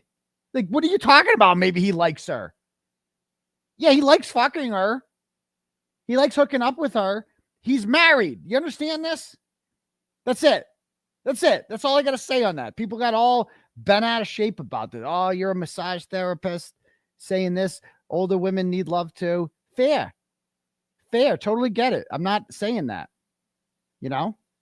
People like, it's because they actually like each other and have fun together. She's also a fit, good-looking woman. Yeah, those are things you should say about his wife. Not the side piece. That's my whole point. That's my whole point. And fuck you if you don't get it. Anyway, so I got distracted there. His wife is 30. So his wife is younger? His wife is younger than the side piece? That's wild. That's fucking wild. If you can't understand how crazy that is, that's fucking crazy. If you don't understand how insane that is, then I don't think you're understanding this. Like, usually it's the other way around. The wife is your own age and the side piece is the young 37-year-old, right? See what I'm saying? Whereas this way, it's like he's married to the younger one and the side piece is his own age. That's wild. You never see that. You never see that. Exactly. That's unheard of, Robin. If you can't respect how rare that is and how odd that is, then you're not understanding it. Especially because the wife is hotter. Have you seen the wife? The wife's beautiful. So there's that. There's that. Okay. Sorry, I didn't mean to bring that one up. That was inappropriate. All right. Anyway, back to this. So, I was talking about Depetro. And then somehow I went down this rabbit hole. And Fart Box is back, I saw. God, I don't even want to get into Fart Box. All right. And then we got to get to Dag, her latest shit. So, Brian, this is 2 days ago at Patriot Place. As you can see here, Brian Albert is out to lunch with none other than Depetro. And as you can see, everything is turning up Depetro, ladies and gentlemen. Look at how satisfied he is. He's like, oh, dude, I made it big time. I got a sit-down interview with Brian Albert. Notice he's got like the hat and the sunglasses on and everything. Like, this is how he lives his life. And there he is on the phone beforehand, waiting for Depetro. Like, and then Depetro shows up and he's just loving it at Surfsides. And so what are they doing there? And so I thought that was interesting because it's like, I mean, think about this. This is John Depetro is a joke. He's like a clown. He's not like a serious person at all. He's not any, he's like, he's got 20 followers on social media. He just reads ads 90% of the time. He's like the joke. He'll forever be remembered for this. Listen, Turtle. All right. That's it. That's it. Like, listen, Troopa, can you come over here, Troopa? He's a cartoon character. He's not serious. But Brian Albert is giving him his time. That's how desperate Brian Albert is for affirmation, because that's all John Depetro is to him, is just affirmation. Like, he's going to tell, I believe you guys, you're great. And he's like, cool. I got somebody with a journalist pass who has my back unconditionally, and I'm going to talk to him. But why now? Why is he talking to him now? And it just got me thinking, and it's like, oh, right. Because Depetro had that whole rant about why aren't they doing anything? Remember, he had that whole rant about, like, why aren't the McAlberts doing anything? And like, heard of some of these people, that some of the conspiracy people that were pushing that there's a list, there's video, did it ever occur to them that maybe that was not true? You always have to pivot back to that. So, is it possible that some people connected with this have not been truthful? That maybe they were more involved, or maybe I don't know. On this one, I want to wait to see how this plays out. Oh, now there are some positives here. Maybe the McAlbert. He said, listen what he says here. I want to see this. People, why not be open to the fact? Oh, the people tied in with this. I'm not there yet. And they say to Jordan, "You're grenade." Like, we have you. That's how they operate. What is he doing? What the fuck was that? What is happening? And they can be, absolutely could be other people tied in with this. I'm not there yet. I'm not ready to say this means A, B, and C. Folks, we've been disappointed. Hey, he's not there yet. Wait, hold on. Throws haymakers, but his business partner has been very, very quiet. But this seemed to, I don't know, maybe some people weren't shocked by it, but there's certainly no one was talking about it. This seemingly caught a lot of people off guard. So is there more in the works? Now, keep in mind, they don't exactly work quickly, right? The feds do not work quickly. They work on statute of limitations. They work on, they take their time. They don't bring charges unless they're very, very confident. Notice she's not testing this out. This Leslie, this juror, she's not testing this out. She's not taking this to court. Nope, she's taking the deal signed in front of her. So they don't take cases unless they're very confident about the win. And that's how they approach. There's that great scene in The Wolf of Wall Street when they talk about Grenada. Oh, God. And they say to Jordan, "You're Grenada." Like, we have you. That's how they operate. Drink that water there, buddy. Look at it. Stay hydrated. You got this, John. You got this, buddy. I believe in you. Sip that shit. Sip that shit. Swallow it. Swallow it. Absolutely could be other people tied in with this. I'm not there yet. I'm not ready to say this means A, B, and C. Folks, we've been disappointed before. It is significant. It's definitely tied in with the Reed case. So let me step back. It's definitely tied in with the Reed case. There were people seemingly trying to throw people off the scent. No, it's not about that. Not about that. I agree. There's some people, for whatever reason, they continue to follow. People, why not be open to the fact that there could be some people who have not been truthful about the whole thing? So, and I'm going to step out of this just for a moment, but look at the Jeffrey Epstein situation. What? Now, I wasn't vested in that. I would occasionally follow it here and there. I mean, I knew who he was and stuff with Prince Andrew and so forth, but not like, I didn't realize there's a whole underground of people that they thrive off of that. What? And like, to me, that's a good example. Like, did it ever occur to some of these people that some of the conspiracy people that were pushing that there's a list, there's video, did it ever occur to them that maybe that was not true? You always have to pivot back. What? To that. So, is it possible? I don't even know what he's saying. saying. Connected with this have not been truthful. That maybe they were more involved, or maybe He's starting to get it. He's starting to get it. He's asking the right questions. is it possible that some people involved aren't being truthful? Yes, John, there's a very good chance. You just had lunch with one the other day. And it's like, this is the kind of shit. Like, this is where I'm telling you, this is worrying the McAlberts. If they lose Depetro, they've lost. Like, that's it. That's all they got left is Depetro. So, like, they are going to hold on tight. Like, we can't just have Krusty left. Krusty has too much baggage. Okay. There's the whole charges and lost her kids and all this shit. Like, can't. And she says insane shit. Like, race. There's the Uncle Tom comments. Like, we got to take a Krusty break. And so, like, we need, like, Depetro. Look at Depetro. At least he gets dressed up a little bit. He's got a little green screen thing going on. He's more professional. He's got glasses on this time. And, like, we got to keep Depetro. So somebody's got to go out to lunch with Depetro and make sure he's still in our corner. They got 𝗵𝗲𝗺. They do have 𝗵𝗵𝗺. But even, you know, they want Depetro. You know, everything's turning up Depetro. So I don't know. On this one, I want to wait to see how this plays out. Now, there are some positives here. The positives are that clearly this didn't come down during the trial, and it's not September. So this has been kind of bubbling a little bit. Maybe 4th of July, after the trial, vacations, and then suddenly, you know, this hits. Are there going to be more individuals?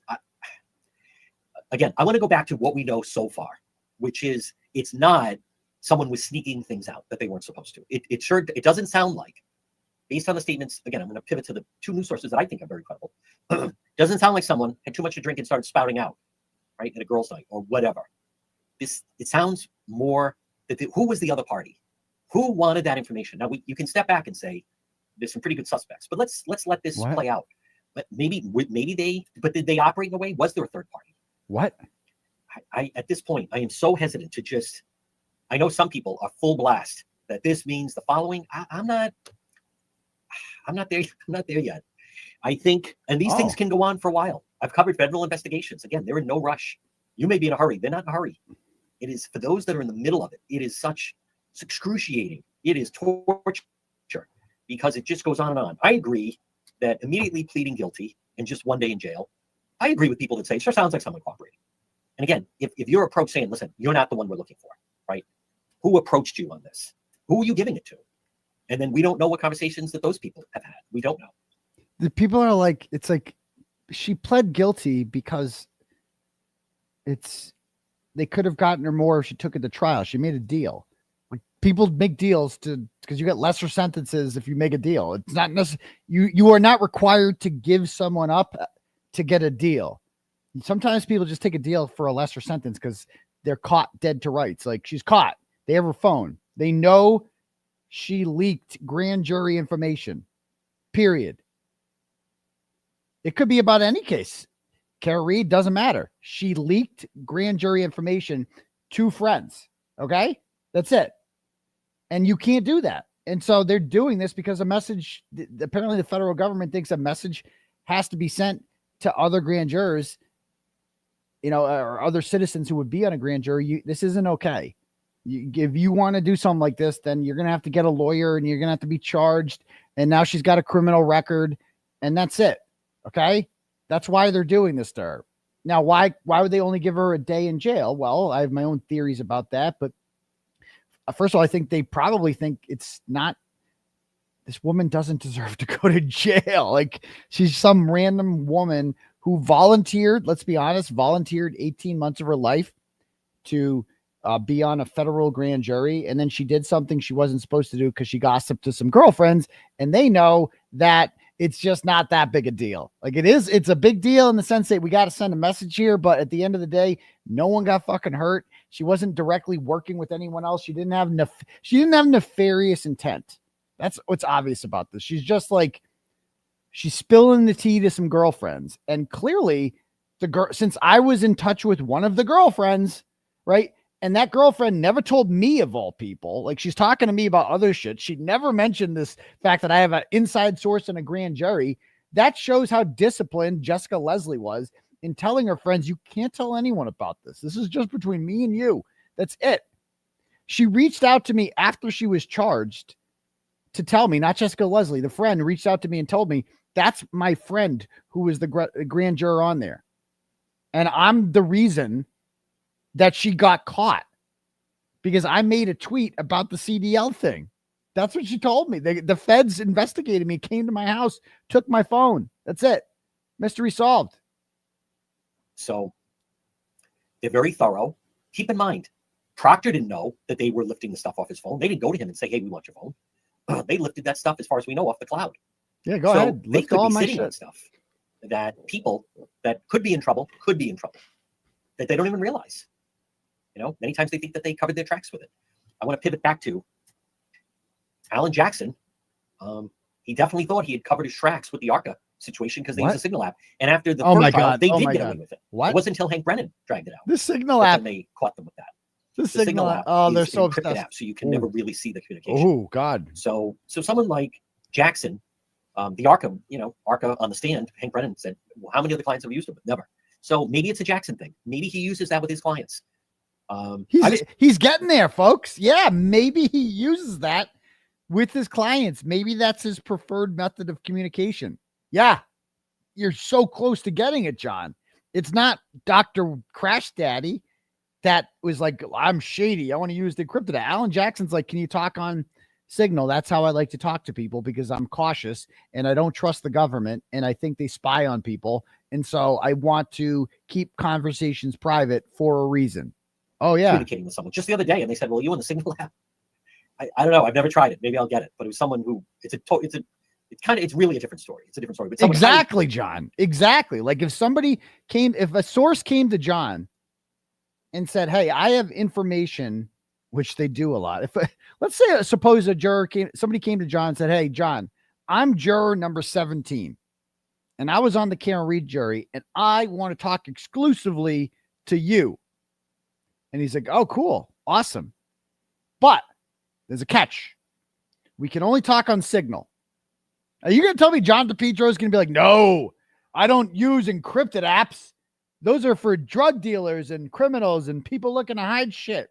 He would be like, yeah, sure. Whatever you want, juror 17, I'll go where you want. I'll use your preferred method of communications. Anyone would. I mean, it's just freaking insane. Insane. And he just says it right here. He's like, yeah, maybe I would. Paranoid, but a different story. But so I'm not sure what to make of this yet, but it sure sounds I would think they want to be interested in who is it that was getting leaked information. Who was what was the point? What was the motivation? Now the juror, this Jessica Leslie. What was the motivation? The tea. That's the motivation. The girlfriends wanted the tea. That's it. Mystery solved. There's no motivation here. Why was she doing it? Right? Was she paid? Was she paid? What was in it for her? Why do people do stuff like that? I've dealt with whistleblowers. Why do people do stuff like that? Why do people gab? Are you kidding me? Like, this is a real question. Do they not understand that this is like the biggest story in the country? This is like the juiciest story. Everyone's talking about it at the salon, like, especially with women, the 80%, like everyone's real into this. They're all talking about it. It's like what they're talking about. That's why they're like acting like it's like this huge thing. Like, bro, maybe she just has a big mouth. A lot of times, who gives information? Someone that doesn't actually like where they work, someone that felt they were passed over for promotion, someone that has an axe to grind against the company. There's various people sometimes. There's always usually a profile of who it is that's willing to, leak the documents. Sometimes there's someone that wanted the job and they got passed over, and so they start getting information. So that is something we don't know. This Jessica Leslie, who contacted her? Who has she been in touch with? What? Why did they bring her out now? They could have gone all summer with her. Has she communicated with people? Did she agree to cooperate first? Let's play this out. Was she wearing a wire? What? Was she communicating with someone and they didn't know that she was she wearing a wire? Compromised? What? Why did they bring it out? I don't know. What is happening? There's a lot of unknowns. Leah Foley and Ted Dox know. I think that's interesting. Also, his name is there. Special agent in charge of the FBI Boston office. They want to right the ship on this thing. But why would someone do that? Why would someone? You have all these people on the federal grand jury. Why did this person, who was about to plead guilty, Jessica Leslie of Drayton, what was the motivator? Why would you do that? What was in it for her? Was she, I don't know the reason, but I think that's important. Her motivation for doing it. Motivation. who would it be important to find out who the witnesses were and what were they saying? Now, keep in mind, this has to do with the grand jury over a pretty extended period of time. August 11, 2022 and March 4th of 2024. So what do we know about that? We know that fall. And just to be clear, like he's going off the rails. He's actually the most reined in of all of them. Like at least he's being like, I'm not ready to go that far yet. I'm going to talk about going that. I'm going to talk about what if this is a possibility. The others are actually like, no, this is what's happening. Turtleboy got her on, like just insane shit. Insane shit. Well, is when Alan Jackson entered the scenario, the picture. We know that this case and Karen Reed's version, by the way, you know, when you talk about liars, it begins and ends with Karen Reed. I mean, people that really want to pay attention, we know. It's not even worth wasting time anymore. It's not. We know she made it up. Anyone that follows it knows she made it up. Made what up? Someday, maybe other people will learn that she made it up. Maybe not. What up? Maybe not. Maybe this is the new fantasy land. What? Right? Her movie, One Voice. What? I think that was the working title. But so we don't know when this came into play, but I'm pretty sure, I know that spring, yeah, seriously. You definitely had people that then testified at the first trial who were obviously testifying there. So I think that's a fair question. The crack pipe. I mean, it's a pretty short list. Who would be motivated to know who was testifying? What were they saying? And don't forget, they're also alleging an evidence presented. That's more than just who would be interested in the evidence. Who would be interested in the evidence at the federal grand jury? Oh, I don't know. Everyone. Because everyone is like real into this case and thinks it's like, this is entertainment for people. You understand this, John? People are entertained by the Karen Reed case. Like people, like their lives revolve around the Karen Reed case. Like go on TikTok. It's like what everybody's fucking talking about. And that's all these women were. They were just really into the Karen Reed case and like, ooh, updates on it. And that's it. And oh shit, we have a friend on the grand jury. Spill it, girlfriend. Like, what the fuck? This isn't that complicated. That's more than just a passing, wow, that sounds interesting, right? Trying to impress somebody. He doesn't accuse me. He's like insinuating. Again, there is, if there are still people, again, they can believe whatever they want. I mean, I think this is one of those things over a period of time. I believe over a period of time, those that want to accept and realize what had happened here will. But some people want to live in fantasy land. Some people are more content in fantasy land, by the way. There are. But what do we know? It's definitely the Reed case. That's number one. Why would someone try to throw people off the track? Who would be motivated to tell people, oh, it's no big deal. Has nothing to do with that. That's what this is nothing to worry about. Yeah, it's not. Who reacts that way? How about the mayor in Jaws? This was a boating accident. Don't worry about it. We'll be open on the 4th. I'm like, you don't want to panic. You don't want to panic the tourists. This is nothing to see here, folks. Just move along. Okay. I don't think so. But at the same token, I'm not ready to go to the mat that this means DEFCON 5 or DEFCON 1. Okay, John. That's enough for John. All right. So anyway, thanks for that one. Next up,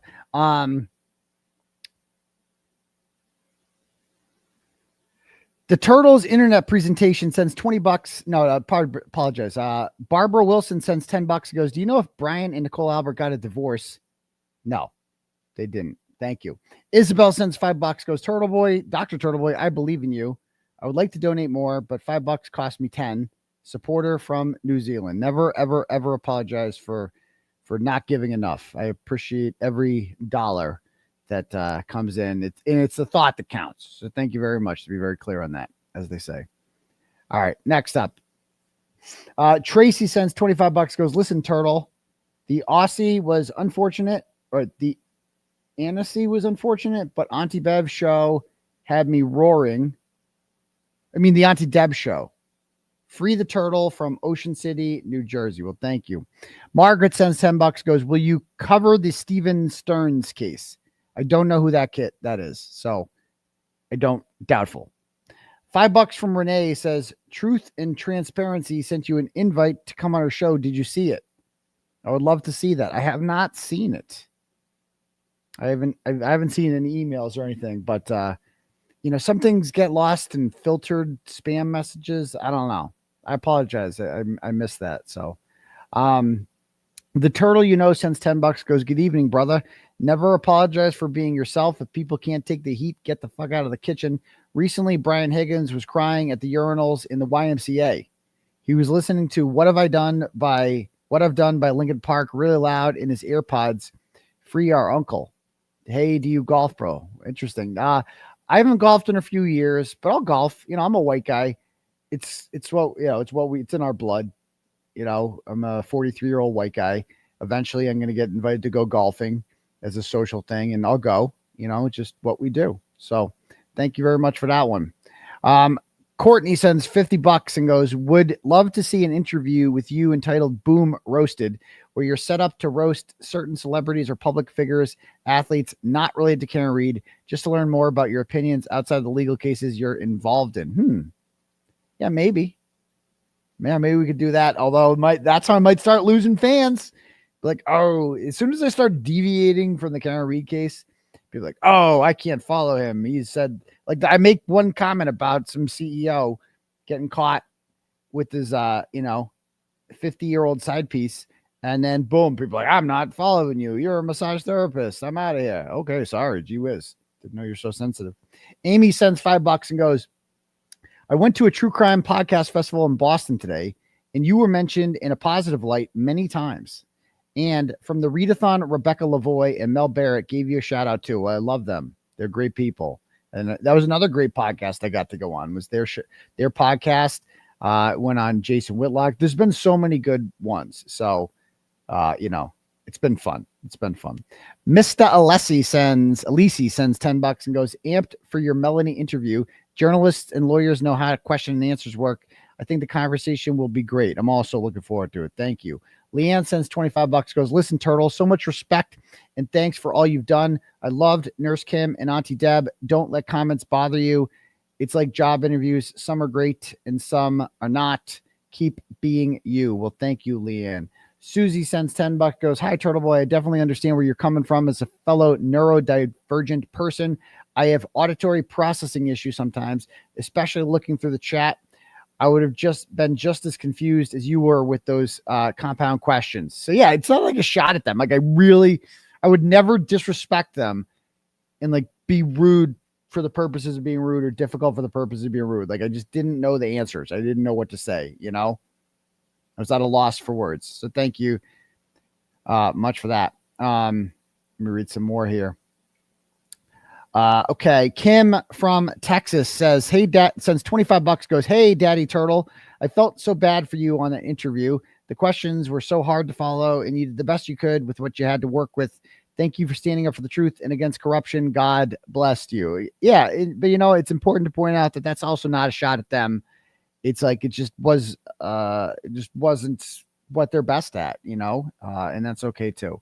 Stupid app. April sends $5, goes, hi, Daddy, lifelong true crime follower, but I only found you after the first Karen Reed trial. I'm ashamed it took me so long, but watching you these last few months has made me a turtle writer for life. I love you. Free Turtleboy. Well, thank you very much for that one, stupid April. But never be ashamed. It's never too late to ride the turtle. Rosaline sends $10, goes, Dr. Turtleboy, do you remember, are you there, Mello? It's me, Cosgrove moment at your last hearing. If Mello was listening, he was not going to respond. Next time, maybe you and the dapper dudes should ask if Kate Peter is on the line. Yeah, remember that? When they asked him, Cosgrove was like, I don't know if Mello's here today. The guy that's on all the emails and is technically the lead counsel on this. Are you there on the Zoom? He's supposed to just kind of pipe in if he is, So thank you. Maureen sends $25 and goes, Armonine says, hey, Mr. Bojangles, remember when you covered the Karen Reed trial? That was awesome. Ha ha. Now and always loving the stuffing out of you. You're remarkable. Well, thank you. $10 from Hopeful and says, I think the issue is that AI followers, Aussie Insider followers, may not necessarily be close followers of yours. They connect with her. I've tried watching her, but I don't vibe with her style, so I tuned out after about 25 seconds. The criticism is coming from those loyal to her who have secondhand embarrassment. Well, but that's the thing. A lot of the commenters were like, oh, I normally love Turtleboy, but he was bad on here. It's like, bro, give me a break. Give me a break. Ernest Quintilianis sends $150. Ooh, thanks, dude. And he says, justice for Rhonda and stop calling me Ernest. I apologize to Rhonda if she said move on. Let's move on. And then she said later on, that it wasn't her that was saying that. So it wasn't about me that she was saying, let's move on to. So I apologize to her, but I still wanted to rant. Sorry, Rhonda. Sorry taking it out on you if you didn't really mean me. But, and also big thanks to my boy, BLT, okay, who had a fundraiser for me the other night that raised over $6,000, bro. That's amazing, man. Amazing. So thank you so much, dude. Doing great work there. Thank you. You're too kind. Yeah, the Aaron Spencer case, a lot of people are talking about, particularly Melanie Little. And who is it? Bob Mott, I think he's talking about that. It's like one of those, you know what that reminds me of? The John Grisham novel and the movie A Time to Kill. It's just like that. The father that, you know, the daughter in that movie is raped and I believe murdered, and he waits for them inside the courthouse with a shotgun and just comes out and shoots them as they're going up. And the trial is about him because he kills the people who raped and did that thing to his daughter. It sounds very familiar to the Aaron Spencer story. It's like he kind of like is like he did. I don't want to say the wrong thing because I don't know the whole thing, but my understanding is his daughter was raped and kidnapped by this animal, and then I believe he killed him, and now he's on trial for that. It sounds a lot like that, and so we all naturally sympathize with the guy who did something like that, you know. But on the other hand, of course, we can't just have, you know, vigilante justice in this country. You know, right? I mean, that's like the other side of the issue is you can't just have like, just because the person's horrific doesn't give any of us the license to go and kill them and murder them, even though we might identify with them and understand their motivations. So I don't even know how a trial like that would go, because it seems like he fully admits that he did it. So there's more to it. See, that's the part I don't know. If there's more to it. Again, I know nothing about it other than the basics. So I'll have to read more up on that. Maybe Melanie can fill me in on that tomorrow. Oh, they saved her. So she's okay. See that? There's more to it. I will watch Melanie stream on it, or else maybe she can just catch me up on it tomorrow. Okay. So there we go. All right, cool. Next up, the guy had his daughter in the truck. Okay. So that's different. That sounds like self-defense almost. If you're like actively trying to save someone's life, you know, it's like a cop. If a cop kills somebody because they're threatened, they're actively trying to harm someone else and you have to kill them to save the other person's life, that doesn't sound like a crime to me. And if that's what happens, then he's not guilty. And it's not the same as what happened in A Time to Kill, is it? It's not the same. So I take that back. All right, next up.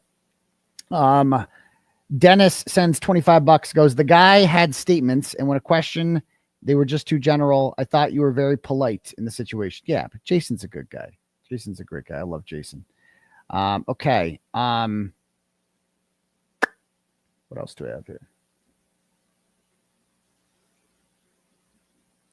Tara sends $10, goes, since your son loves to read, has he ever read the Magic Treehouse series? Yeah, he actually has read the entire series. He's done the Magic School Bus ones and the Magic Treehouse, and he's out of books. So that's why he's on to Judy Blume now. He reads too much. Not that there's anything is too much, but he reads so much that he's just read them all. There's about 40 books. He read them all. My kiddo is not a reader, and we found those, and she loved them. He's also read the Diary of the Wimpy Kid ones, like thoroughly, like done. He's got none left to read. Read them all. Okay. And she loved them. All about intimidation and adventure. Much love from Phoenix. Also, what are your thoughts on the Brother Counsel video he did on your charges? I thought it was great. So Brother Counsel and I had a nice conversation that lasted about 45 minutes on the phone the other day. And, you know, he told me before he made his video, like, that he was, basically looking to protect me. Like he didn't want to have me come on his show and then me say something that is later used against me in trial. Like he would feel bad about that, which I appreciate, the fact that he's thinking like that, like as a lawyer and kind of looking out for me. etc. And so I kind of talked to him. He doesn't know much about my charges. That's the thing. And so we're in the process. He's in the process right now of kind of catching up on the charges. And maybe after I get back from vacation, we can discuss further me coming on to do an interview with him. Yeah, we'll see. We'll see. So his video is good. He brought up a number. He's really good at research. Like he brought up a number of other cases in Massachusetts in which people have been convicted of witness intimidation. And all of them involve really bad dudes doing really bad things. Like literally threaten, like they beat up a woman or they stab someone or something. And then they tell the victim, they usually tell the victim themselves, if you fucking say anything, I'm gonna fucking kill you. You know, I'm gonna fucking take you, I'm gonna pick you, bitch. You better not fucking say something, I'm gonna smack a hoe. Like that kind of stuff. Like real witness intimidation. Those are all the convictions he could find. Like actual legitimate witness intimidation. And then you're like, but then Turtleboy said shit on YouTube. And he went to a Billericay or lacrosse game. It's not the same thing. It's just, so I'm really glad he did that. And he pointed that out because that's what witness intimidation is. Like not going up to Jennifer McCabe and giving her the sads. Like not witness intimidation. Thank you. All right, cool. Next up. Kim from Texas says, hey, Daddy Turtle, I felt so bad for you on the interview. The questions were hard to follow and you did the best you could with what you had to work with. Thanks for standing up for truth and corruption. God bless you. Well, thank you very much. $20 from Jen says, Colin is apparently feeling comfortable in Canton again. Some AFKRs were drunkenly touting nonsense out at a bar and my fiance put her in her place about how dumb she sounded. Then she made a call and a few minutes later, Colin Albert pulled up in the parking lot like a tough guy. Kind of funny, but pretty fucking brazen of him. Colin is no townie celebrity and no one is scared of him. You know, Colin Albert's gonna hurt. I'm telling you right now, like that kid has learned nothing. The worst thing they could have done for him is protect him like that. It saves him temporarily, but long term, I mean, think of the lesson that Colin Albert learned from this because he was in the house when John O'Keefe was murdered inside the house because he was. Both of them were. And John O'Keefe was in the house. Colin Albert was in the house. Fact, not opinion. And what Colin Albert did, we don't know. We'll never know. Only the people inside that house will know. But the fact that they're going to such lengths to hide the fact that he was there at all is pretty suspicious, in my opinion, to say the least. So I believe that Colin Albert was heavily involved in whatever happened to John O'Keefe. And I believe that the lesson that Colin Albert has learned from this is that whenever you're in trouble, really powerful people will come together. Your family has, you know, such powerful connections that they can save you from anything, right? You'll be good. So that's the lesson that I believe that Colin Albert learned in this. So thank you. So it won't surprise me if Colin Albert goes and he's learned nothing from this. Why should he have learned anything from this? He will hurt someone. That is the karma that I think is unfortunately going to come from this in the future, is that Colin Albert's going to seriously hurt someone in the future because I don't think he's learned a fucking thing. And boy, when that happens, ooh, I'll be there to say I told you so. I'll be there. All right, next up. Okay. Raina sends $10, goes, listen, Turtle, I hope you thoroughly enjoyed your Friday night off from the whore tour. I missed your 𝗚ście Insider interview in the day. Hashtag free Turtleboy. Well, thank you, Raina. Grace sends $10, goes, hi, Turtleboy. I also have ADHD and want to give my thoughts on the podcast interview dynamic. A lot of interviewers essentially goes talking about politics. We'll ask you questions that are long and convoluted, including their own opinion, because that's how their brains work. Being on the whore tour may make you extra burnt out on conversations when there isn't chemistry. I totally get you on that one. Thank you, Grace. Jody sends $10, goes, I'd like you to dance for me, please, Daddy. I got no rhythm. Homeboy got no rhythm. Sorry. Loving your work, insight, and perseverance. AJ was great, but I loved your sit down with Andrea the most. And love and support from the UK. Yeah, Andrea was great. She had the most memorable line, I think, of any interview I've done, which was, Who does Turtleboy have a Turtleboy? Like that was probably the best line from all these interviews, I think. So thank you for that one. Mary sends $10, goes, as always, thanks for your passion and hard work. Please remind people of the fundraiser for Dave Finnerty on August 10th at Two Jerks Barbecue in Raynham. Dave did not write or sign off on any false report, but was convicted of aiding and abetting false reporting anyway. Everyone can get tickets on the Eventbrite under the name Standing Together for Justice. Thanks, Aidan. You're right. And that's another example of what pisses me off about the feds. This guy, Dave Finnerty, he's an MBTA cop, has 2 young kids. His house was raided by the FBI when his children were home. And he's charged with signing. He's not charged with beating anyone up. He is charged that one of his underlings, an MBTA cop, beat up a homeless man and then lied about it in a report. And the charge is that he, Sergeant Finnerty, signed that report. That is the charge. And he went to trial. He had his house raided by the FBI. He had a trial in federal court, and he was convicted of, I don't even know what the crime was, signing a false police report. I don't even know. And he's facing like 20 years in jail. He's got 2 kids. And it's like, bro, this is what the feds are doing. You have all this time and shit for that. You know? Yeah, the cop who beat up the homeless guy who actually did the beating got nothing. Will spend 0 time in jail. Nada. Nothing. The actual guy that did the bad physical thing to somebody else because he ratted on him. Because he threw it all on his boss. Right? He testified. He turned state's witness. I hate that shit. Those people are called rats for a reason because they're criminals who will do anything to save themselves. So anyway, I would like to do more on Dave's story because I think it's a real injustice. And thank you for that one. Okay. Courtney sends $5 and goes, you're the best, Dr. Turtleboy. I had to stop watching the interview. I don't have ADHD and I couldn't keep track of what you were being asked. Lots of love from British Columbia. BC, Canada. Right. Thank you. Erica sends $5, goes, hey, yo, Turtle, I'm eating a strawberry shortcake ice cream bar, and it's the same color as your shirt. Also, I can see why these gals are so obsessed with you. You are very charming and endearing vibe, and I can't look away. Love you. Strong. Stay strong, Turtleboy. Well, thank you. I am, I don't want to sound cocky, but I am charming. I give myself that. I am somewhat charming. So thank you. Next up, Carrie Roberts Mailman, who we all love, sends $20 and says, word on the street is the reason that Jessica Leslie's sentence was so short is because she gave up McDonough. Oh, developing. They might be on. If I'm McDonough at this point, I'm shitting my pants. I'm starting to get real worried because the feds might be coming for him next.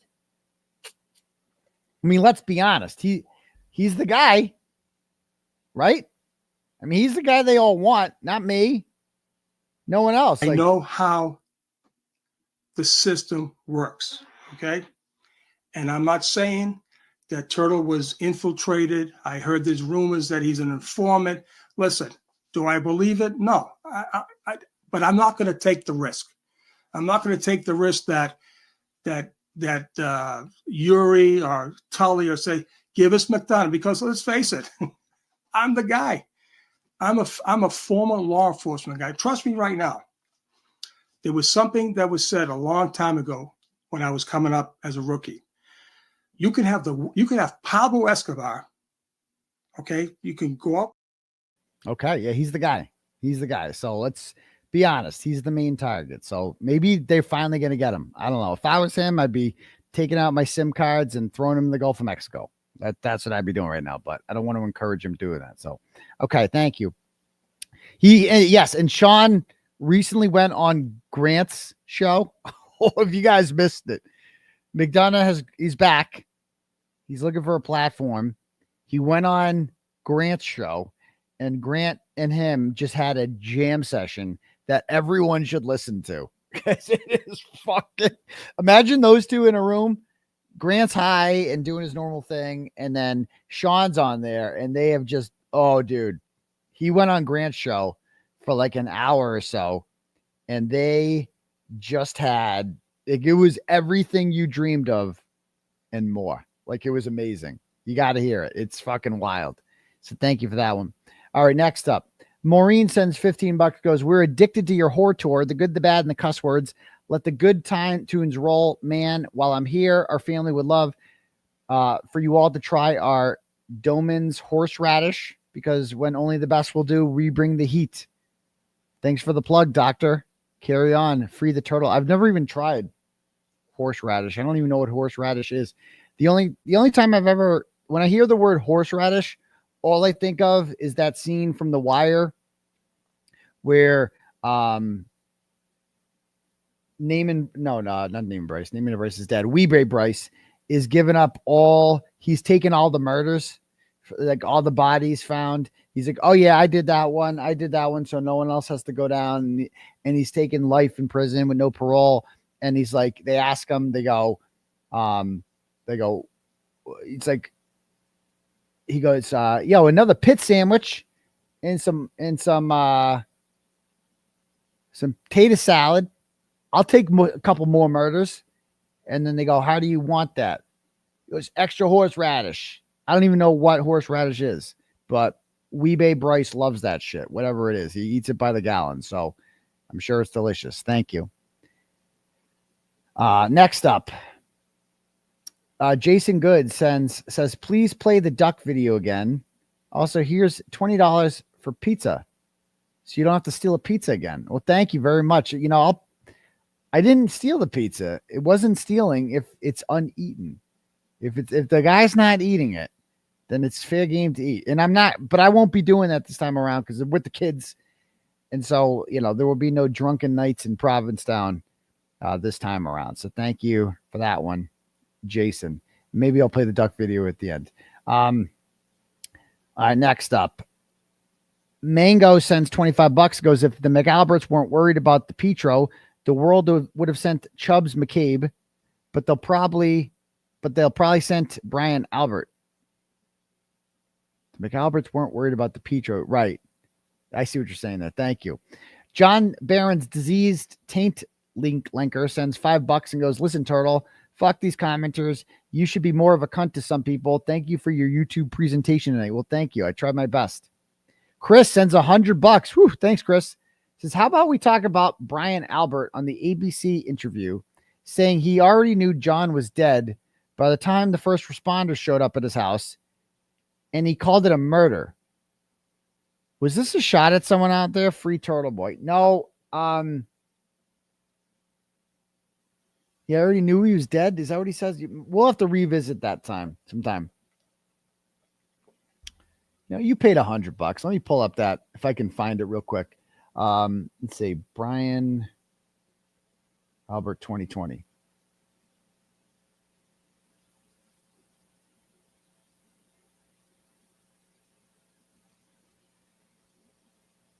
Brian Albert, Matt Gutman.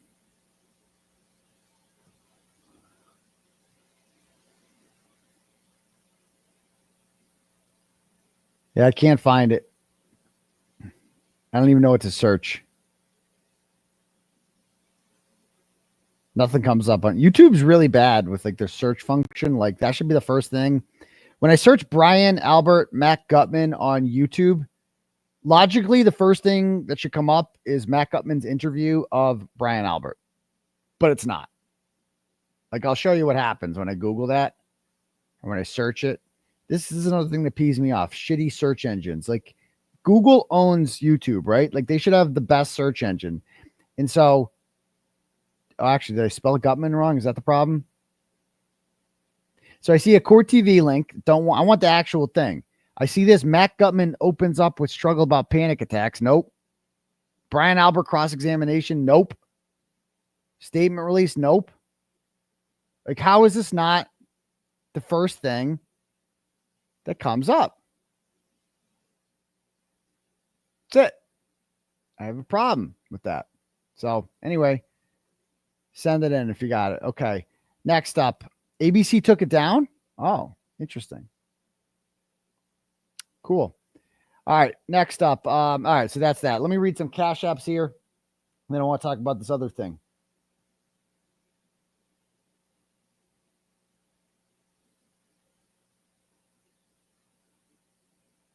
All right. Slayan sends $5 and goes, book Rex for your son, Wings of Fire and the Wild Robot. Okay. So I'll pass that along. Thank you. Holly sends $20, goes, everyone, please like and subscribe. Well, thank you, Holly. Yes, please do that. Like and subscribe, folks. Chad sends $7 and says for iced coffee. Well, that was a cold. I got hooked on Starbucks all of a sudden. Starbucks cold brew. I never thought I'd be a cold brew guy. I don't even know what the difference is between that and coffee, but I love it. And that was like $5.60 or something like that. Way too much money than I'd ever spend on a coffee, but I got addicted. They're good. It's superior. Like, I'm sorry, the iced coffee at Starbucks is superior to Dunkin's. So I get why people, and they're building one in Holden right down the street from me too. So that's going to be a situation. So thank you very much, Chad. Amy sends $10 and says, from Amy S. Okay. Yes, it is. Or yeah. Okay. Okay.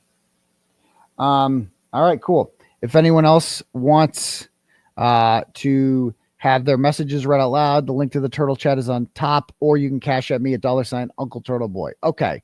So let me address one more thing about this whole Fed thing. So I should not even be giving this person any attention whatsoever, but the video is so stupid that I just want to make fun of it for a moment. Okay. So let me pull this up. It's like, you know what it is, right? This thing. So, as you can see, Krusty Panties, if you just see how many fucking, like every one of her videos is about me. It's like a whole fucking channel about me. Everything revolves around me. It's fucking going back a long time. It's all just about me. All right. And so the latest one is about me on July 11th. And it's about the feds coming. So I just want to show this because it's like retarded. And again, the sound of her voice is painful. I apologize for that. But I just want to address a couple things on there because the trolls have lost their minds with this. I thought they were crazy before, but this is like new level crazy. Ooh, serious. I have no doubt the feds are coming. Meanwhile, more fallout from the Karen Reed murder trial. A grand juror has admitted to leaking information. This is a woman from 𝗺𝗿𝗃 who sat on the federal grand jury that investigated the state's handling of Reed's murder case. The woman is now admitting that she broke the law by leaking secret information about the Karen Reed case. On July 15th, the U.S. Department of Justice announced that Jessica M. Leslie, a 34-year-old woman from 𝗺𝗃, Massachusetts, would plead guilty to 1 count of criminal contempt for leaking federal grand jury information. Her punishment? 2 years of probation and 1 day in jail, waived. Ooh. Not a single day behind bars, despite admitting to a federal crime that undermines the integrity of the grand jury system. What makes this even more fascinating is the context. The only individuals known to have leaked specific grand jury details. Oh, okay. So let's see this screenshot. What is this a screenshot of? All right. It says Turtleboy at the top. Urgent. Do not publish anything on the report on Julie Nagel. What report? The one you sent me? John sent it last night. Anyone who questions the objectivity and veracity of his reporting, the USAO doesn't impanel a grand jury without a strong case. They rarely shoot and miss, especially in a case that's already being whatever. So this is a message between me and Natalie. And Natalie is speaking for Karen Reed. And so I'm on the left. And I'm like, so she sent me a report on Julie Nagel, who didn't testify in front of the federal grand jury. I'm pretty sure. Or maybe she did. I can't remember. But it was like a police report about Julie Nagel, I think. Whatever it was not like impounded or anything. It just wasn't public yet. But then she goes on and says, anyone who questions the objectivity of Turtleboy's reporting, just tell them the United States attorney doesn't impanel a grand jury without a strong case. So exactly, like what does she think this proves? This proves what? That Karen Reed believes that the feds are actively looking into the McAlberts. Okay. What is this? I don't get what they think this. This is like a bootleg microdots. This is like so bad.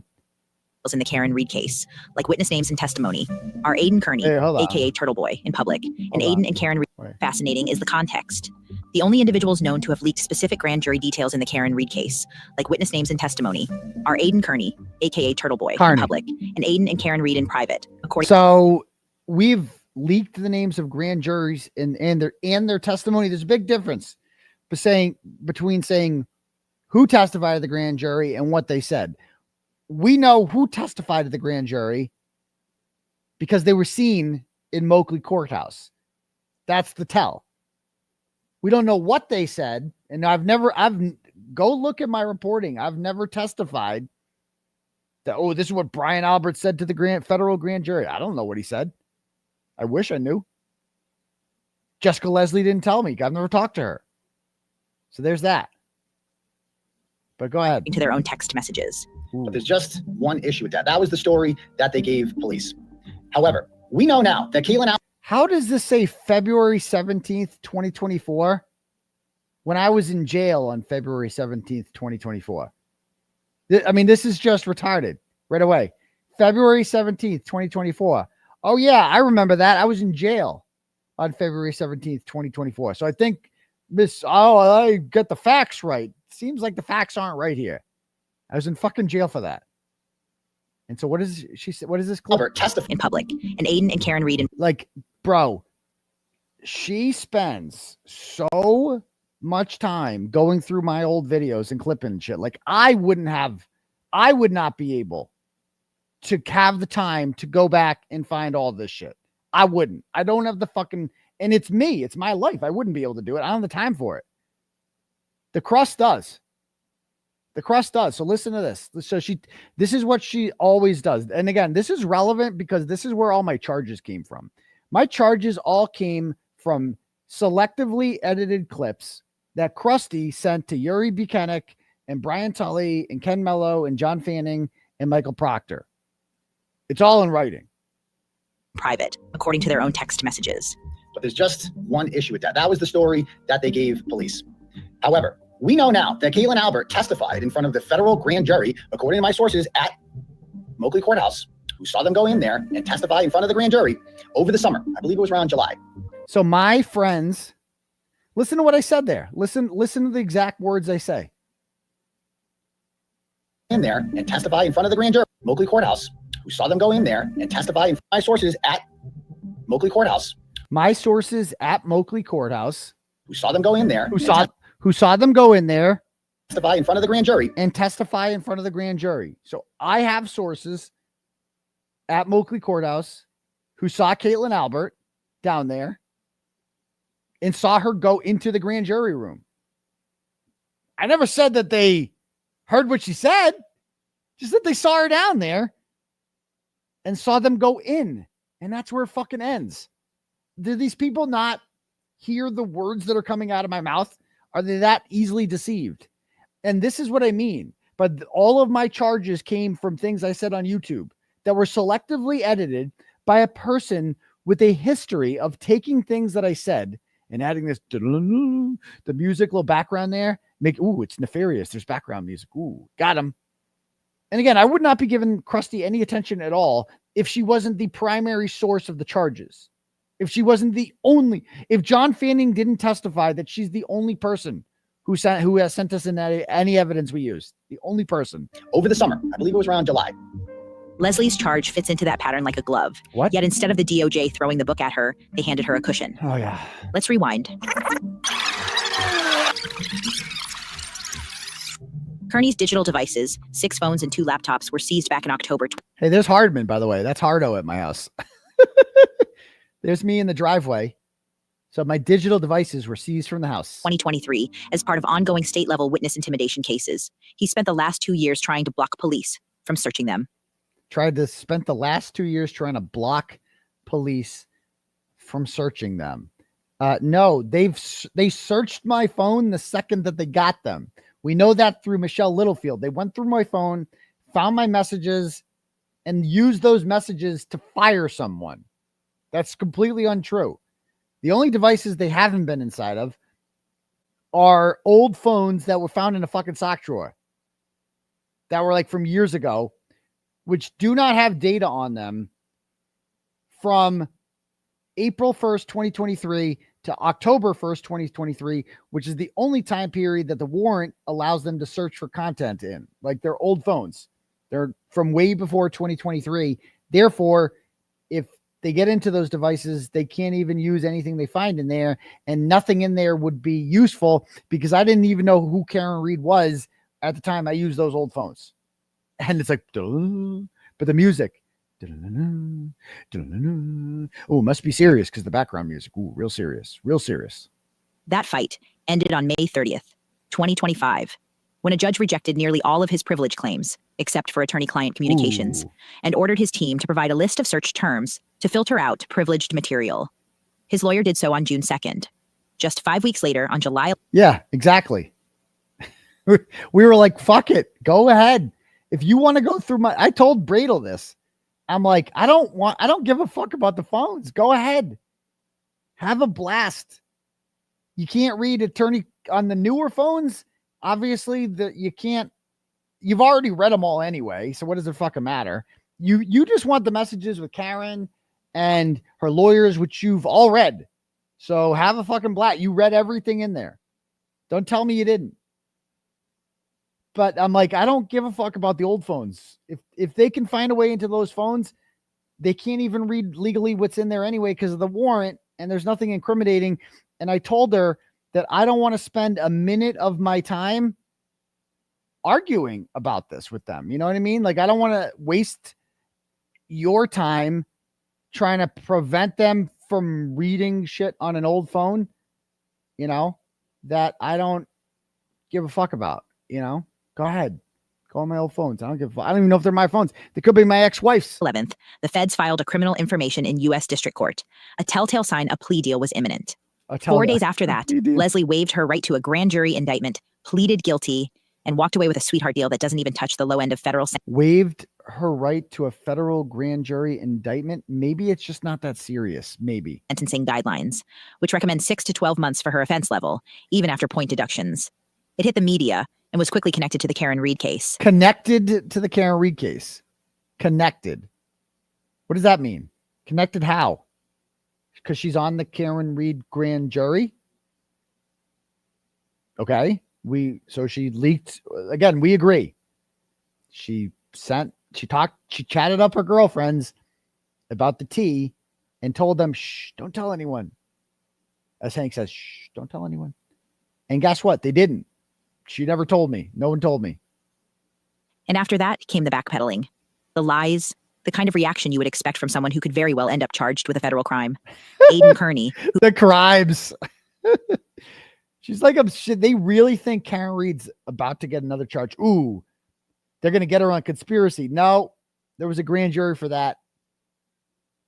Nothing happened. No true bill. Oh, but another charge is coming. They didn't go through the phones yet. Then they're going to get it. No, they've been through the phones now. Nothing happened. I don't know when they're going to give up and realize you're never going to get Karen Reed because Karen Reed didn't break any laws, and neither did I. But it can't. Again, there's me. There's me talking about me with the Mellow shirt on. Let's see what she plays here. Who for years proudly flaunted his access to insider information from the federal grand jury. I get emails all the time from people who serve on federal and state grand juries. They're not supposed to, yeah. But that's the beauty. That's fucking Turtleboy. That's what Turtleboy is all about. Just know that I know shit you don't know. For all the people who doubt me, how did I know that 𝗵𝗲𝗄𝗆 testified in front of the grand jury before everyone else did? I know the answer to that one. How did I know that 𝗵𝗲𝗄𝗆 testified in front of the federal grand jury before everyone else did? Ooh, I know the answer to that one. Someone saw her at 𝗫𝗄𝗄𝗆. Boom. Mystery solved.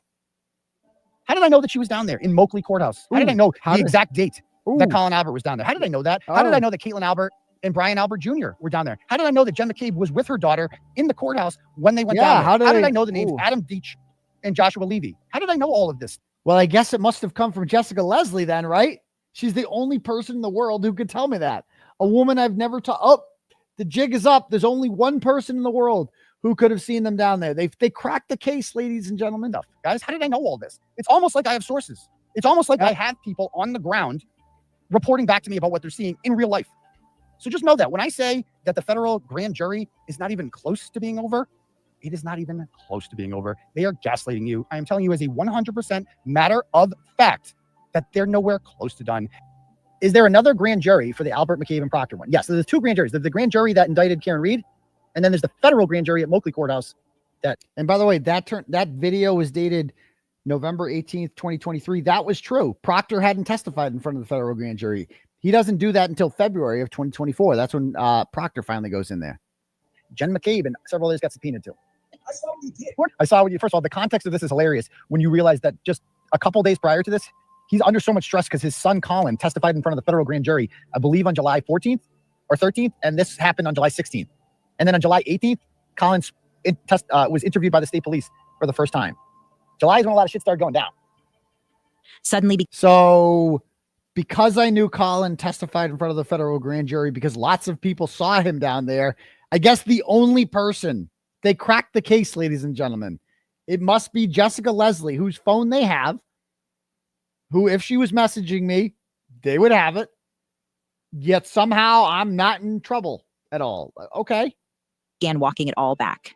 In a live stream following Leslie's plea, he denied any involvement or knowledge of the leak, despite mountains of past content suggesting otherwise. What? We want to follow up on those leads because we don't know anything about the federal grand jury. Like Karen's whole legal defense team was basically in the dark. The feds didn't tell them much at all. The feds never told them a thing. The feds would ask them questions and they could glean information from the kind of questions they were asked, but they never knew specifics about what they were actually doing or anything like that, right? Until they got the 𝗃𝗏 report. They had no idea. And I love how this video has like 4,000 views. Like that's the funniest part about this is me even giving this any attention is like the best thing that could ever happen. Like might double the views, might. It's just funny because like I put out a fucking video, 100,000 views, 2 seconds, not a problem at all. Easily done. Her 4,000. Like think of all the work and the hours that she spent into the, like in whatever. And then nobody watches it. Meanwhile, I go and do the hostage video impromptu. You know, I write a little script out. I read the hostage video and 100-something thousand views. Boom, done. What was going on? And so when Karen Reed and her defense team sees somebody posting online that they claim to be a federal grand juror, okay, like, well, that's interesting information. We'd like to learn more about that. That's a good point. 2 years ago, Aidan Kearney learned about a potential source of leaked information from the federal grand jury associated with the federal investigation. No.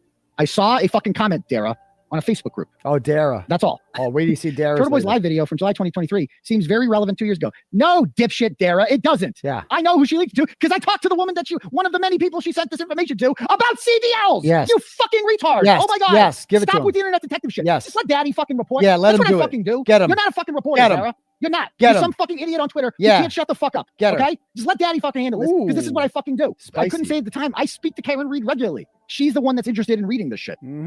Her defense team would like to learn more about the federal investigation because they don't know much about it. So they like to learn more about it. So when I say trust me, I mean trust me. I'm talking to Karen Reed. Okay? And when I say that, that's me kind of covertly telling you I have something, okay? I can't tell you what that something is, but you need to trust me. Yeah, what that something is I talked to Karen Reed. Yeah. That's what the something is. Amen. I'm publicly pretending like I don't at the time, but I was. And that's why I'm saying just trust me. I can't tell you that I'm talking to Karen, but I'm talking to Karen. And so we both would like to read more information about this. So just trust me, bro. Just fucking trust me. Just shut the fuck up and trust me. What the fuck is wrong with you? Oh my fucking God. Oh, Jesus Christ. Wow. I fucking hate these people. Oh, geez. Instead, he claimed that. How do you really feel, pal? Jeez Louise. Wow, that guy's not fucking around. He means it. Daddy's angry. He's fired up. Spicy daddy. All right. That a friend of Leslie's had contacted him to say the FBI only seized her phone 18 months after she posted about an unrelated grand jury case. That was the thing that got the grand juror in trouble. She didn't post it. She was telling people about it. And I know this because today, right before the show, I was on the phone with somebody who this person sent that information to. And this individual was visited by the feds about this post. The post had nothing to do with the Karen Reed case. Nothing. And they came with receipts. And they're like worried about it. Like the FBI showed up at the door, wanted to look at her phone. It's a fucking, it is a buzzkill. Concerning CDL license fraud on an anonymous Twitter account with fewer than 1,000 followers. This, despite every major outlet reporting that Leslie's charge stems from the Karen Reed investigation. That every major media outlet stems from the Karen Reed investigation. Not a single person, not a single media outlet has written the words stems from the Karen Reed investigation. Not one. All of them have reported accurately, might I add, that the grand juror is accused of sending information about the Karen Reed investigation. Not a single one of them has said that the nexus of the investigation was the Karen Reed case. No, the nexus of the investigation was the tweet about the CDLs. That's a fact. My source told me that. My source was visited by the feds. She had her phone taken, according to her. They have her messages with the grand juror. They know everything that they talked about. And after that, they found out, oh, look it. She's sending information about the Karen Reed case, the T, as we call it. There's nothing nefarious about it. That's it. That's it. That's the story. I know they don't want to believe that's the story, but that is the story. Later, the story evolved. When Jen McCabe testified, how would he know this? Of course he's involved. So I did have a source at 𝗫𝗄𝗄𝗄 who actually works there. Kearney admitted he had a source on the grand jury, but now it wasn't Jessica Leslie. It was allegedly a court employee. And yes, he confirmed he's had frequent communication with Leslie's friend. This is the same friend he claims had her devices seized by the FBI in relation to the... Okay. Oh, there's me and Nurse Kim. Just like, dude, this is like, imagine this is your life. Like, I have to watch everything he fucking says. I have to download it. I have to analyze it. I have to have a fucking spreadsheet of like, he said this on this date, and I just need to clap it. I don't have time. I don't care about myself this much. I don't. And I think the things I say are awesome. And I don't even know this much about myself. Like, bro. This crime, and he admits he has a prior relationship with her. Now everyone's gonna be severely. I had a long talk with the girl today, the source, not Jessica Leslie. I talked to her friend today, and Jessica Leslie does not. Her lawyer won't let her talk to me. It's just girls gabbing. That's all this was. Like, if your friend was on the federal grand jury, like, you'd want the tea too, and that's all that came down to this. And like, she was just talking to friends and wasn't posting about it, wasn't sending it to me. I had this source. I've talked to her a million times about other stuff. Like, my inbox is full of stuff with her. She never mentioned that she had a friend on the federal grand jury. Never. Can anyone rationally believe that she forgot to mention that to him? I don't really give a shit if you believe it. Can anyone rationally believe that this source has sent me stuff about other shit before? Never mentioned the fact that she had a federal friend in the federal grand jury. She's like, can anyone rationally believe that? First of all, I don't care if you believe that. The feds know that because the feds have her phone. They have her communications. They've read all of her messages, her Twitter messages that she sent me. They know everything she's told me. They know better than anyone. And when push comes to shove, and 3 months from now, 6 months from now, a year from now, nothing comes from this. What are they going to say then? You know what they're going to say? Oh, any day now. Next month, maybe. Next month it's coming. Oh, any day now. Turtles, they're going to get them. The feds are taking their time. This is what they can always hide behind. Oh, it's coming. No, nothing's coming. I'm telling you right now. And market. I want to put to the antis out there. How long are you going to give Krusty for this one? How long? What is the grace period on this for nothing coming? Because I'm telling you right now, nothing's coming. Nothing. Because I've never spoken to this woman about her friend in the grand jury. It never happened. There's no. I wish. It never happened. Ever. She never told me. So how long? So nothing's going to happen. So my question for them is, how long are you going to give them? How long are you going to, what's the grace period on this? What's the grace period before you realize that this is actually a lie? What she's suggesting is a lie. That I didn't get any information from this. How long are you going to give her? That's what I want to know. How long are you going to give her? What's the grace period? Why would a woman who was allegedly bold enough to leak grand jury details about a minor licensing case never breathe a word to Turtleboy? About the federal... Why would she never breathe a word to Turtleboy? Probably because her friend on the grand jury told her, you can't go and fucking gab to Turtleboy about this because then I'm going to get in trouble. Yeah, don't do that. Federal grand jury investigating the Karen Reed case, especially when he and Karen themselves were openly searching for that exact information. To add another layer of implication to this, as of today, July 18th, Kearney and his attorneys are now under federal court order to return all federal discovery materials in their possession and destroy any copies. What? We are told to get rid of federal materials? What federal materials? What are you talking about? What is she talking about? Federal... What the fuck is this? The math isn't mathing. What we have here is a timeline that looks increasingly inconvenient for Kearney, a criminal plea that couldn't come quicker, a deal that couldn't have been softer, and a cascade of contradictions from someone who once bragged about having exactly the kind of access that just sent someone else to federal court. Nothing to see here. You decide.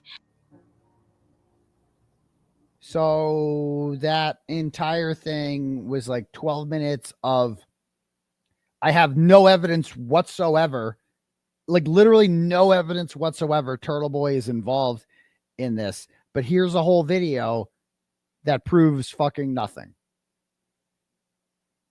That's it. It's like, bro, this is the best they have. That's why Brian Albert's having lunch with Depetro.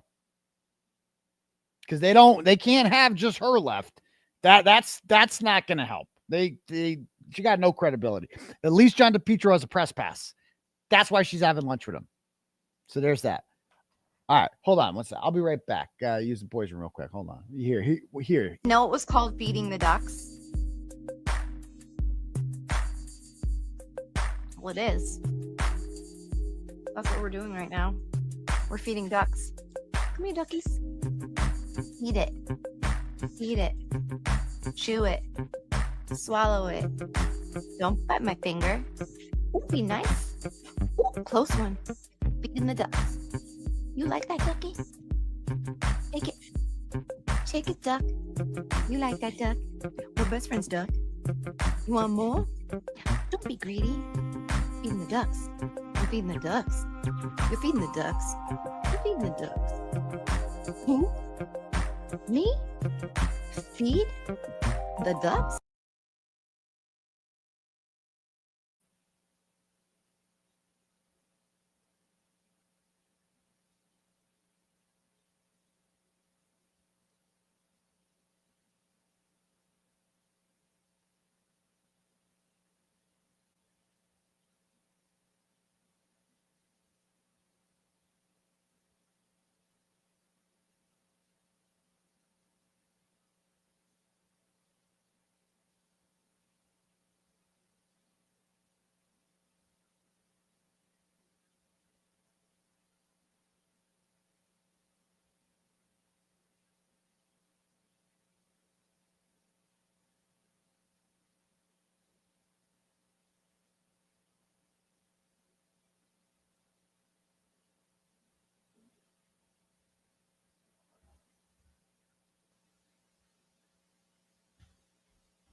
All right, we're back.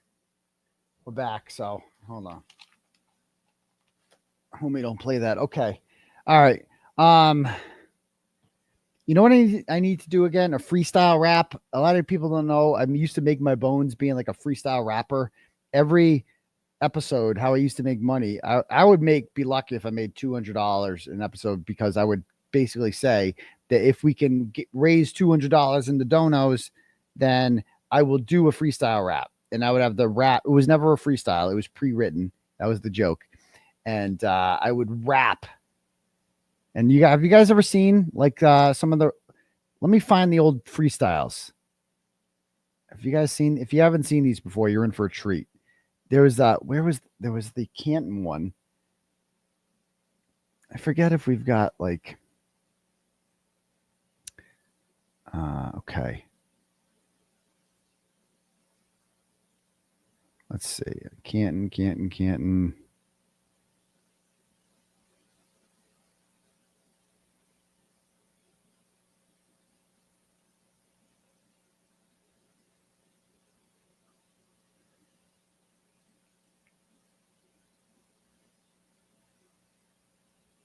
I had the freestyle raps on here. Oh, there's the Liza Blue one. Okay, that was a good rap.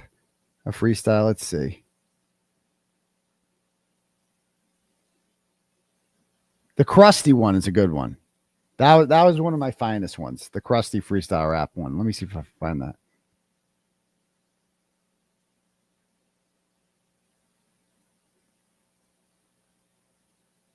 Bear with me.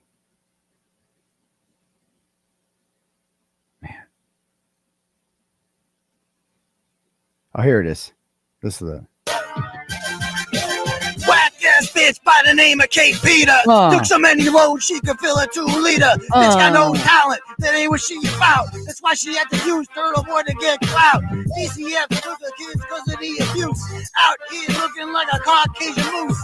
When they took them from you, should've called Saul. Instead you sucked chunky dick and drank Fireball. Service plan said just to clean up the house. Instead I say to Andrew Johnson's house.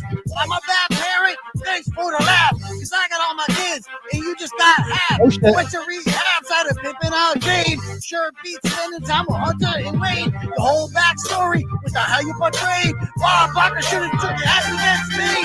𝗀𝗫𝗄𝗆 so dry, better stock up on Lou. Should have been a mom, said you went on YouTube. The anger towards me comes from inferiority. Getting custody was never your priority. Your kids was raised by uncles and aunties. While you got drunk in your Krusty Panties. Instead of raising money for a fake lawsuit, you could have spent time with your crotch fruit. Girl, you ain't smart with your pocket thesaurus. Looking like a bad bitch, shaped like dinosaurs. Bitch, your only friend is Shannon Mary. Cause you got beef with the DCF theory. Tried to shut me up cause you know I'm spitting facts. Bitch, I'm at your league, better stick to side racks. Lost custody cause you live like a hoarder. You went too far, now your ass got an order. How the fuck that happened? And Kate always wins. Bitch, you got a worse record than the Redskins. Talking shit about me, I know I ain't a saint. But you really hate me cause I'm everything you ain't. Self-made, well-known, breaking all the news. Got to where I am cause I put in my dues. I'm a revolutionary, the 𝗺𝗵𝗵𝗺𝗃𝗃 You're so bad with kids that they call you Uvalde. Take a lot of shots, but none of them was landing. Cause the bitch I'm Turtleboy and I'm still always standing. Oh yeah. Woo! Woo! All right. Flip that. All right. So that was one rap. Hold on. I did a Canton rap. I forgot what episode it was on. It was on one of my first Canton episodes. Let me see if I can find it. All right. This should be like, what was my first Canton episode I ever did? Episode. All right. Let's see. Turtleboy goes to Canton. All right. No, it'd be this. Calling Kevin Reddington. Kirk and Turtleboy. This is before. Okay. Getting swatted, confronting Antifa, Mike Fucci. Okay. So episode 573.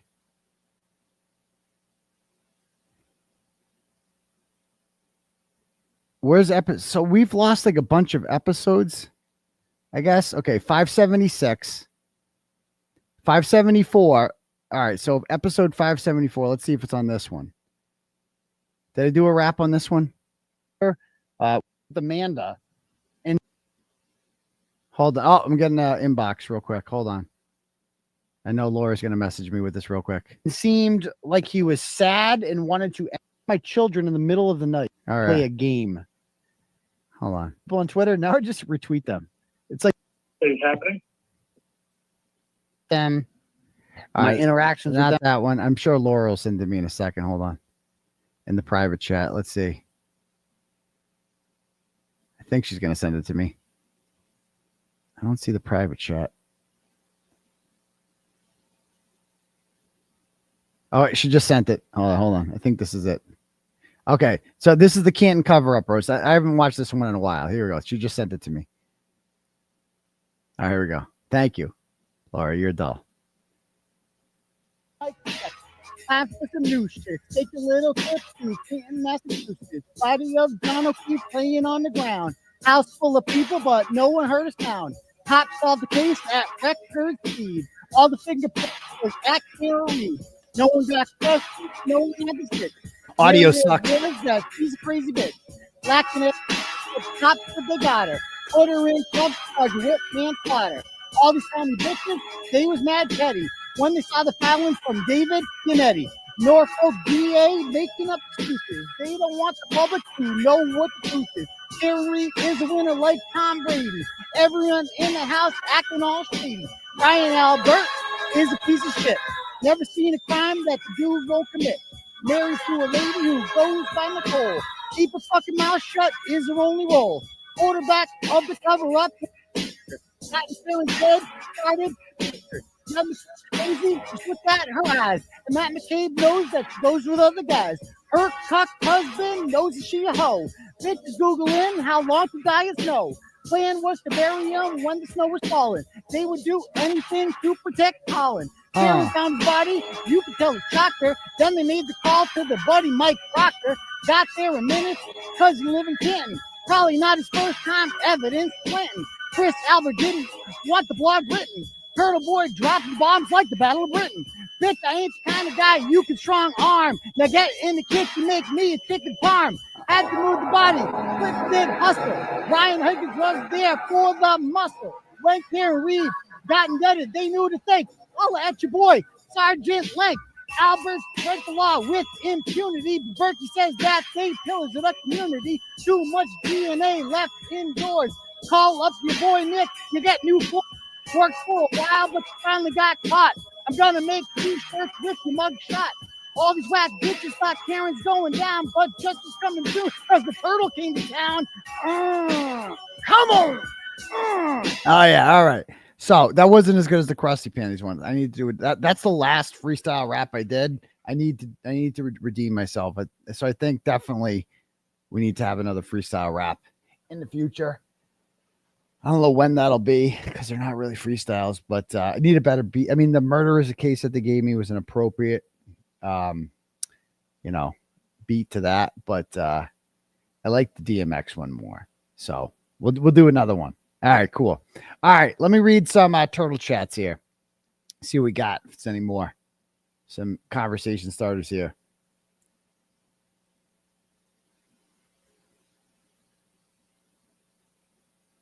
All right.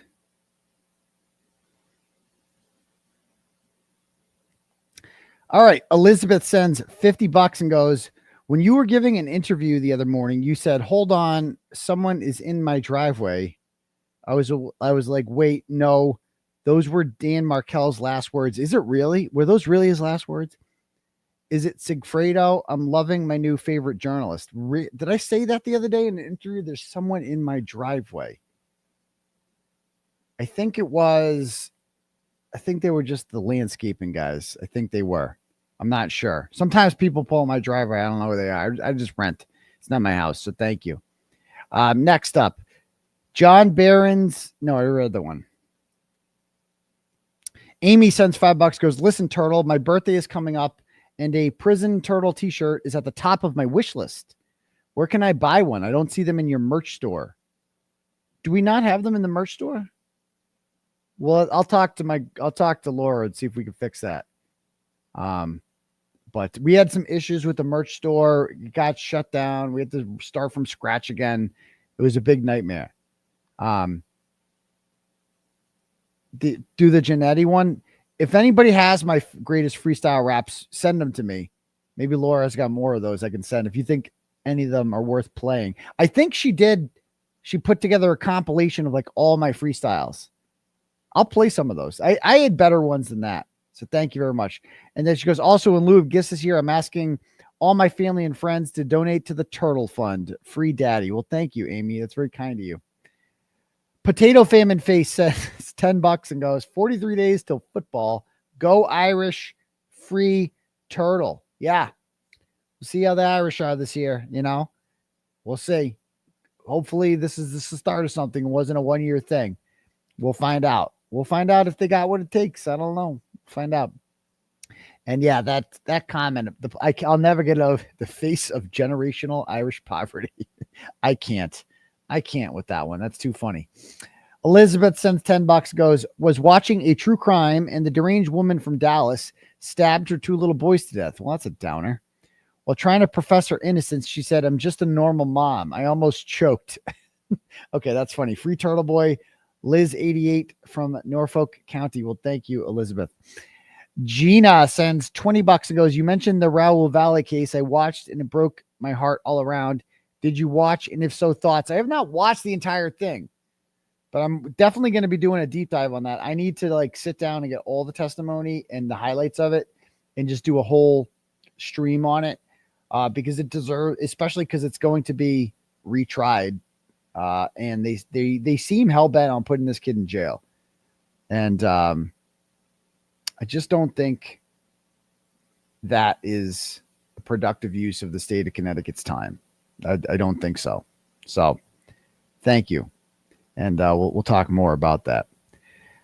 Yeah, none of the other, the law tubers around here, it was a court TV covered it, but nobody's really gotten into that case. And I think it's really interesting, that case, because I don't think he's guilty. I think he stabbed Jimmy McGrath and caused the injuries that killed him, for sure. No doubt about that. Nobody debates that. It just sounds like what he went through. First of all, he has no motive to kill Jimmy McGrath at all. And it sounds like textbook self-defense. And I don't see how Jimmy McGrath ended up getting killed if he was not involved in that fight. I just don't see it. So, the Baker streamed it. So there we go. Of course he did. Of course he did. Because the Baker's the man. Thank you. And I'm going on his stream this week, so check that out. And I'm going on Making Law Simple on Monday and doing Legos. So that's cool. So thank you. All right, next up. Kelly sends $5 and goes, Judy Blume books are great. I remember reading those as kids. Also look into the Peter Power book series. My 10-year-old's been reading them. Yeah, Judy Blume is the best. She was so funny as a kid. Jonesy Jones sends $25, goes, Unc, I grew up on Piedmont Street in Worcester. Did you really? Were you always a hooker? Or no, I'll read the rest of this first. I've since made it to greener pastures. Talk about how growing up in Worcester has influenced your style of journalism.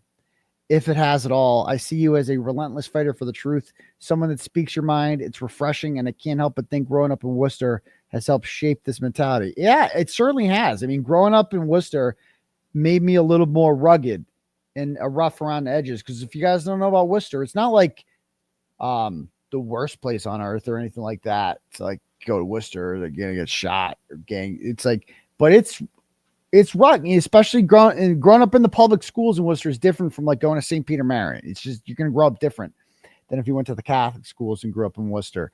And it did make me who I am. Like, it shaped me. Because Worcester's like a very rough around the edges kind of blue collar community. And it's just, it's a Worcester vibe. I don't know. It's just like, I always say, it's like everything I do, like I get my cheapness from growing up in Worcester. It's like all my friends that grew up here, we're all kind of the same. Like, we call a Worcester lunchbox, like a Shaw's, like plastic bag. Like everybody in Worcester, everybody who grew up in Worcester has in their pantry right now a plastic bag filled with other plastic bags. That's like guaranteed. Like, there isn't a single person from Worcester right now who doesn't have at least 50 plastic bags in their closet right now, because we use those for everything, don't we? Those are great. Those are fucking, you pack your vacation shit in there, shoes go in there, right? Everything goes in a plastic bag. And everybody knows when you come back from Shaw's or Price Chopper or whatever, and you take all the groceries out, you got like 20 plastic bags left over. Oh, ain't throwing those out, are we? Right? We're saving on to all those plastic bags, and we're putting them inside another plastic bag and just going in the closet. And that's what we do with plastic bags in Worcester. So yeah, that's just one example. I don't know. It's just like whereas my townie friends, they're just like plastic bags. What did you do those for? Just use fucking paper. You don't bring your bags into Trader Joe's. Nope. Never been to Trader Joe's. Don't know we don't have one of those in Worcester. So there's that. Okay, cool. Next up. Where are we at? Okay. Jill sends $50. It's kind of a long one, so I'll read as most as I can. Doctor, I came late, so sorry if you've read this, and sorry it's long, but I have a public service announcement. The FBI doesn't give a fuck who leaked info unless the officer of the court. Exactly. The only crime, if you leak anyone who thought you went too far at the Lax game, thought Long Island auditor maybe went too far with the cop house driveway, must see updated video auditor posted yesterday. I was wrong about Sergeant Fahey's criminal charges for spitting in my face. Yeah, I saw that. We'll talk about that Okay.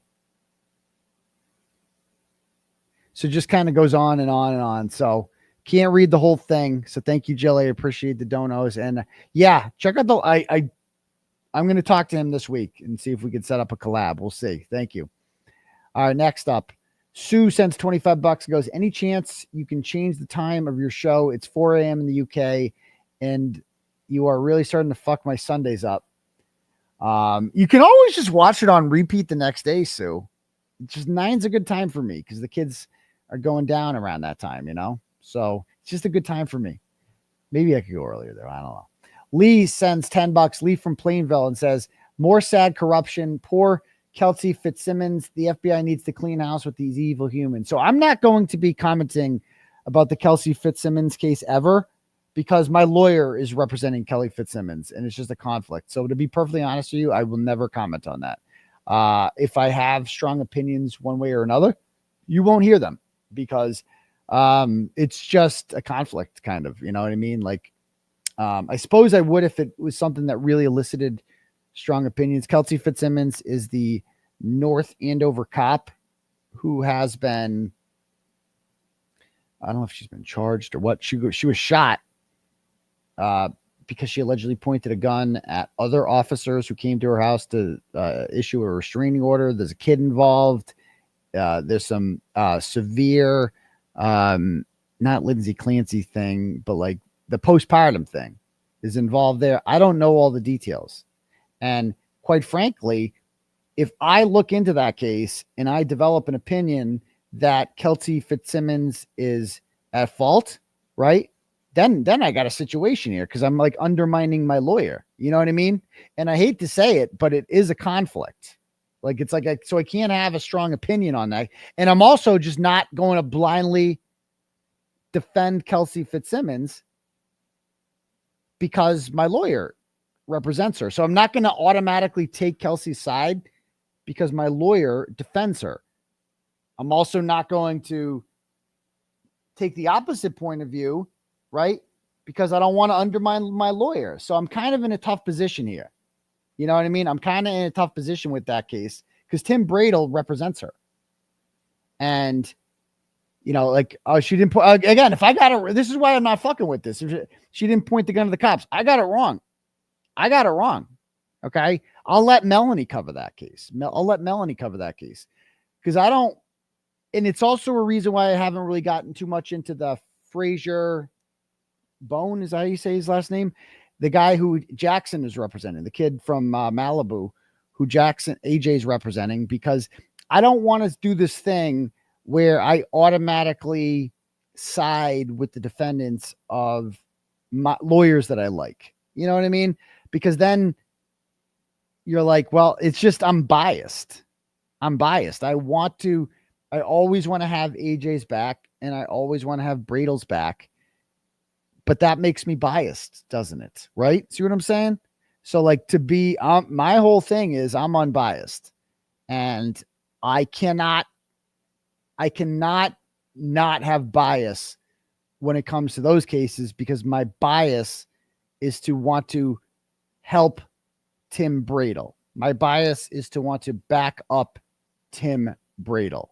See what I'm saying? So I can't do those cases. So, but luckily it sounds like Melanie Little's covering that and she's awesome and she's got a huge platform. So it's covered. There you go. All right, next up.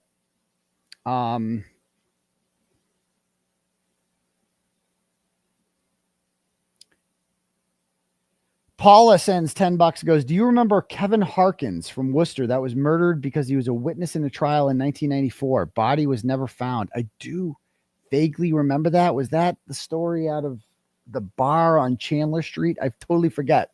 I think it was. So thank you, Paula.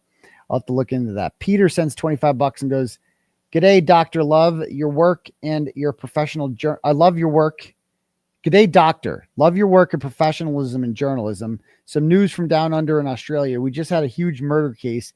Aaron Patterson was found guilty of murder over death cap mushroom lunch. Don't know what that is. A Supreme Court jury found her guilty of murdering 3 relatives by deliberately lacing a beef Wellington lunch with dead cat mushrooms. Well, then you explained it. Giddy up. Cheers, buddy. Peter in Sydney, Australia. Only in Australia is that your big murder case, is that somebody used poison mushrooms in the beef Wellington. Death by beef Wellington. Sounds Australian to me. Thank you. Next one. Megan sends $10 and goes, yeah, up here we got, in America, we got Corey Richards. We got death by like fentanyl or whatever she put in her husband's shit. Down in Australia, it's death by mushrooms. There you go. So, okay. So she sent me a funny video. I'll watch it another time. She says, some of your interviews remind me of this kid. I suppose you send me $10, so I'll play it. It's only 17 seconds. I haven't watched the whole thing. Have you ever had a dreams that you What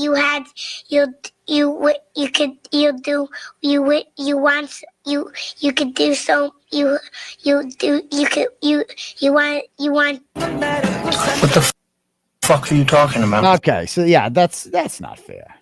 I disagree with that one. I disagree. You paid $10, so I'm going to play your video, but I disagree. Jason's a great guy, and he wasn't stuttering. It was just long-winded questions. That's all. And often he answered them, and I was like, I agree. I concur. I'm with you, homie. That's why we're friends. Okay, thank you. Stephanie sends $5 and goes, too bad you can't charge crazy lady rent. You've been living in her head rent-free all this time. I have.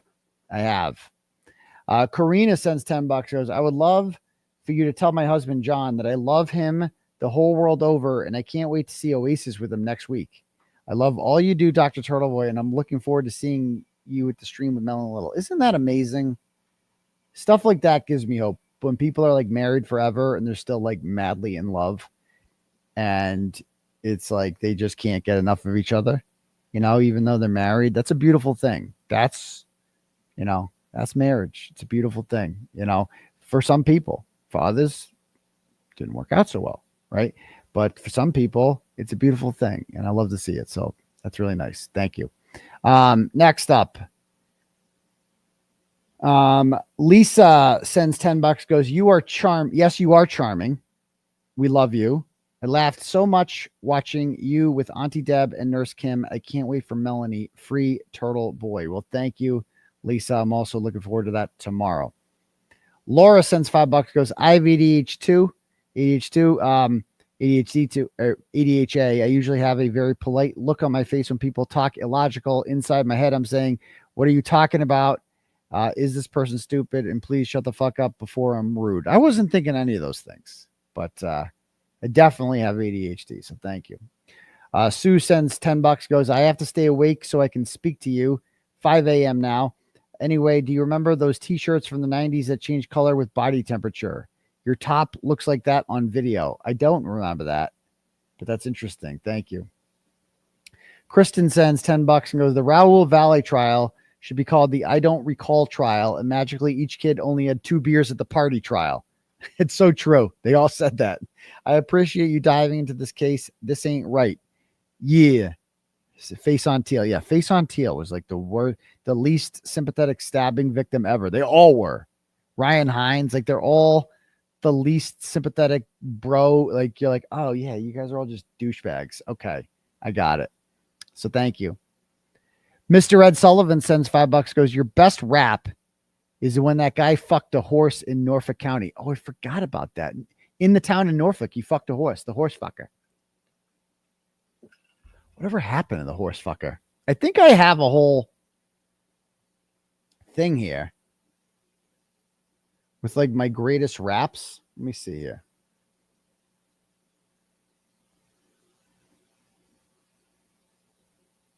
I think we have like,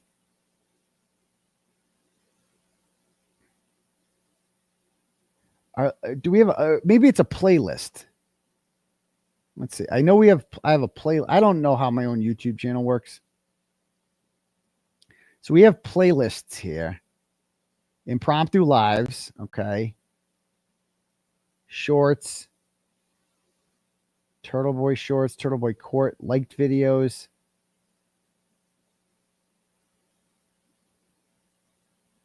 Turtle clubs. Okay. Turtleboy specials. Live reactions. Can't retrial. Where's the Turtleboy raps? Exposing Rachel Rollins. I have a whole thing on. My homie. Blog clips. Okay. Freestyles. Mike X. Time for some new shit. Mike. Fat ass cook by the name of Mike 𝗃𝗄𝗆. Even though he douchey, he be swimming in a coochie. Okay. Claim to fame, make it on the cutthroat kitchen. Then he went on TikTok and he can't stop bitching. Fooled a lot of people, but Turtleboy knows ain't celebrities just because he made some nachos. Tried raising money because he said he got cancer. Ask a couple questions, but the dude can't even This answer. is better. Can't ask any questions because he says that he respected, but the dude was full of shit, just like I suspected. Friends shut it down till this motherfucker blocked her. Lotto piece of shit couldn't even name his doctor. This is better. Making up lies, said he went to Dana-Farber, but Turtleboy sunk your ass like Pearl Harbor. Okay. Says the cancer shit was a big misunderstanding, but people didn't buy it, so refunds they demanded. Not his first lie, you can say it was a pattern. You got so much gravity, his nickname. Oh, that was a good one. That was a good one. If you hire 𝗃𝗄𝗆, then the court you will be heading, because he will take your money and not show up for your wedding. Telling women that you're worth $28 million. Your ass got taken down by a journalist civilian. Oh. You went and poked a turtle, now it's checkmate. Cause bitch, I pulled your records from Essex Pro Bait. Get him. Getting bitches pregnant cause you couldn't wear a rubber. How the fuck you sick dick over all the blubber? Knock her down when you thought she was being catty. You can burn in hell cause your kid don't have a daddy. Ooh, get Says him. he rich cause he a celebrity chef. But dude is so poor he collect from UNICEF. Oh, yeah. 6'5" might seem like I am bombarding. I ain't Maria Stefanos or Ed Harden. Okay. Said that I was gonna write you a fat check, but it ain't my fault that your chin ate your neck. Ooh, get him. Legal threats from me are just another hurdle, and now your ass is mine because you went and poked the turtle. Ah! Okay, that was not bad. That was not bad. Mike X. Hold on. Time for some new shit. Take a little tip and can't Hold on. How do I get back to that? Freestyles. Mike X. Let's see. Liza Blue. Let me find a good one. Irish Demon. Monica Cannon Grant. That could be a good one. Oh, when I went against MC Shortstack. What's this one? Video of you. Yeah, rapping. that's me writing. Like sometimes I write and I battle, like, you know what I'm saying? But I'm not a rapper. I never claimed to be a rapper. And he never stopped bitching. Like the antics, think he's so fly. They call him Handsome Hustle, but he just a snitch like D'Angelo Russell. He be talking shit about making a bread, but I can see his future and his trouble ahead. Bitch, you got no savings and your ass ain't thrifty. That's why your credit score never cracked 350. All right. Ain't nobody fooled by your whack gold chains. I gotta spending all okay. your money like Jermaine and Keynes. All right. This is the horse fucker. So this guy fucked the horse. And I did a rap about it. Like legit fucked the horse. He got arrested for fucking a horse in the town of Norfolk. It was on video. I had the woman in charge of the stable came on my show. Okay. And this guy fucked the horse. Norfolk man by the name of Jackson Kelly never leaves home without petroleum jelly. Like G and Eddie said, he ain't got no sources, but that ain't stopping him from fucking your horses. Oh. I thought he made it up because it sounded like a fable. Getting Phillies wet when he walked into the stable. I knew we were going in this direction while watching the Derby. Gave him an erection. If you got hooves, he might fuck you.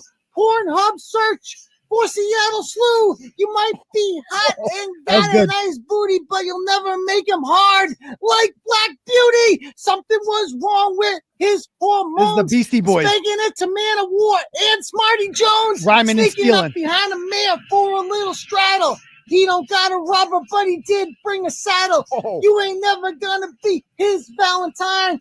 You're not his type if you're not an equine. Ooh. Dated Red Lobster and it gets his girl scallops. But he only dating her if the bitch gallops. Go back home for some oats and grains. He won't pull your hair, but he might pull your reins. Play your cards right and you'll be one of his dames. If your shoes can be turned into lawn games. Can't be picky, so cut the baloney. Wants to fuck a Mustang, but he'll settle for a pony. That's one way to try to be a jockey.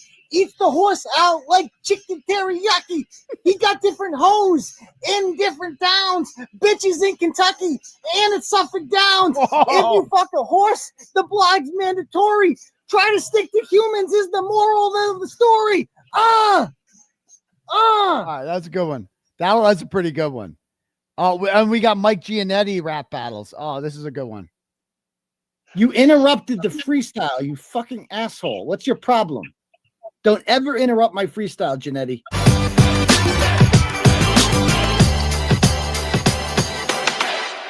All right. I gotta temporarily block him so I can do the freestyle without him interrupting.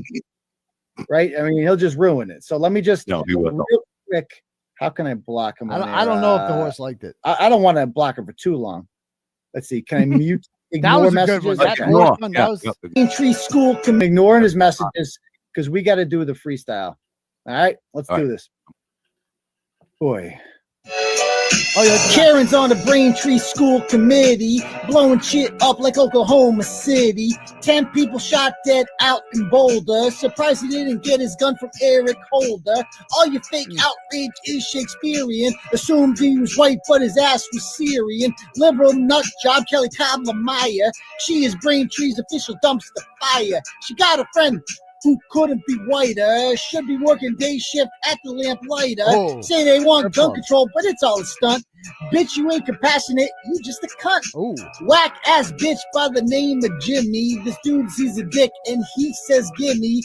Knocked up by a ratchet by the name Megan for the crack rock. You know that she begging.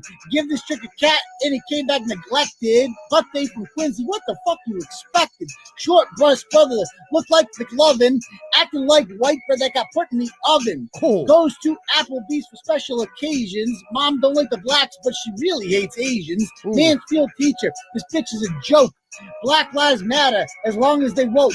She sees some people who ain't scared of COVID. They were having fun, so her ass imploded. Just because they ain't taking no shots of Hennessy don't mean the ass is into white supremacy. Why you bitches saying that Turtleboy scum? Bitch, I ain't doxing if you said something dumb. Best hope she don't teach your son or daughter, because she the most ratchet hoe in all of Bridgewater. If you had brains that's full of spaghetti, you'd still be smarter than Mike Giannetti. Oh, here we go. What's that over there? Japanese kamikaze? No, it's just GSD driving around Rozzy, crashing into people and saying I'm out. Bitch, a 2-lane road is not a roundabout. Drive around acting like he's looking for turtle. It's a damn shame that his girl ain't infertile. Staying out of jail because his ass is a snitch. That's why I came to Boston and made him my bitch. And then Giannetti calls me. Giannetti calls me. Yeah, he just called right at the end there. He fucked it up. No, Anyway, you did good. That was it. That's not bad. He's No calling. poop emoji. Oh, God. No poop emojis. What the fuck does this guy want? I'm switching my background. You interrupted the freestyle, you fucking asshole. What's your problem? Don't ever interrupt my freestyle, Giannetti. What do you do? What do you want? Okay, so I just roasted you. Do you want to do a rebuttal? You know, you're gonna mute yourself. I'm not gonna mute you, I promise. Do you want mute yourself. I Right, just let's roasted put the you in a beat on. freestyle. Do you want the rebuttal? Yes or no? Yes, put the beat on. Okay, go. This is a freestyle. Go. You're supposed to go first. No, I already went. I already roasted you. Go now. I didn't hear. Okay, fine. I'll do the same donation. What do you mean? Okay, I'll do the same ending. Ready? If you had a brain that's full of spaghetti, you'd still be smarter than Mike Giannetti. What's over there? Japanese kamikaze? No, it's just GSD driving around Rozzy, crashing into people and saying I'm out. Bitch, a 2-lane road is not a roundabout. Drive around acting like you're looking for turtle. It's a damn shame that his girl ain't infertile. Staying out of jail because his ass is a snitch. That's why I came to Boston and made him my bitch. Your turn. Go. That's as loud as it gets. Loud as it gets. 11-year-old teacher was got suspended because he touched little kids. You're supposed to be a leader, not a molester. Now you just a cold-blooded motherfucker. Boo. Boo. I don't ride in cars, I ride in my pocket. I'll be the doctor 10 years from now. Pop you in your head and no one will know it was me. Cause I'm sick of your shit. You're a bitch. The other snitch on the court. You dropping fucking names. Fucking wanna play games, keep playing with me. You be playing 6 feet deep in the dirt. You wanna take in dirt now to little rat? 6 feet below with a fucking ragged skull. With no forensics, no clues. Motherfucker, no one will ever know where your body's at. You're missing like Hoffa. This bitch motherfucker beside you in your crackhead. You wanna buy a dog? You wanna keep talking that bullshit? You get hit with an automatic tech, bitch. That sucked. That was so bad. No, That was terrible. look at that. All poop emojis. All poop emojis. You got dude. so many poop emojis. Yeah, people don't like you. Just Not good. You should give up rapping. I own you. Yeah, that was not good. That was not good.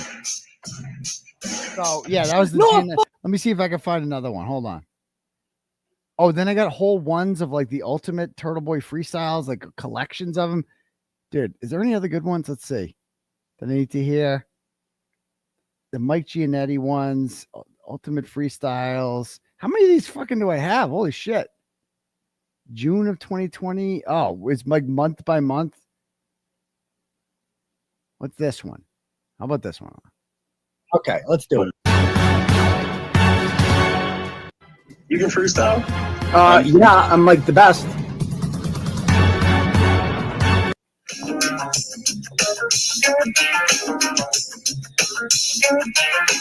Lower motherfucker, lighting shit on fire. When it comes to gangsters, shit retire. Mama dropping 2-year-olds from the second floor, all because this limp dick found out his girl's a whore.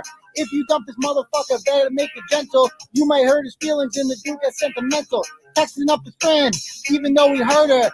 Caught the kid in the bitch, caught a murder. Bitch just killed a man, and he ain't even sweating it. Posting on Facebook like he ain't regretting it. Turtleboy back in court for another order. Cause Jeffrey ate a girl out and he did record her. If you see this dude around, better hide your daughters. Big Black Jeffrey. Women worse than Ryan Waters. Dressing like a drag queen, acting like he packing fudge. Exposed by Turtleboy, bitch runs to a judge. Dude is a predator, this shit ain't serious. 180 grand a year, taking this shit serious. Keep those little girls away from your 𝗃𝗄𝗃. I'll beat you in court like I did Hadassah. Michael Giannetti had a disappearance. Bitch is MIA ever since his blaming clearance. Coming to the live Not show, bad. thought that I was dreaming. Kid is in the other room, motherfucker screaming. Calling him dad, can be kind of scary. But he got snatched up at the DCF ferry. Says that he's a noble move and we should rejoice. Bitch, they took it from you, you didn't have a choice. Took away your crotch fruit and I am ecstatic. Washed up, dope dealer, faggot drug addict. Says he is responsible, living in a car. Can't be around your kid on his anti-vibe. Post some shit on Facebook, says it's from a friend. Unless you was retarded, then you cannot comprehend. Said the Turtleboy ain't got no sauces. Hiding like a bitch, cause he knows who the boss is. Looking for the young chick who be dope sick. Give Sarah $1 by bucks, she will suck your dick. Says that he's the king, but everything he fails. And please, for the love of God, clean your fingernails. Got his ass roasted, said that he was muted. But I'm the top rapper and this shit is undisputed.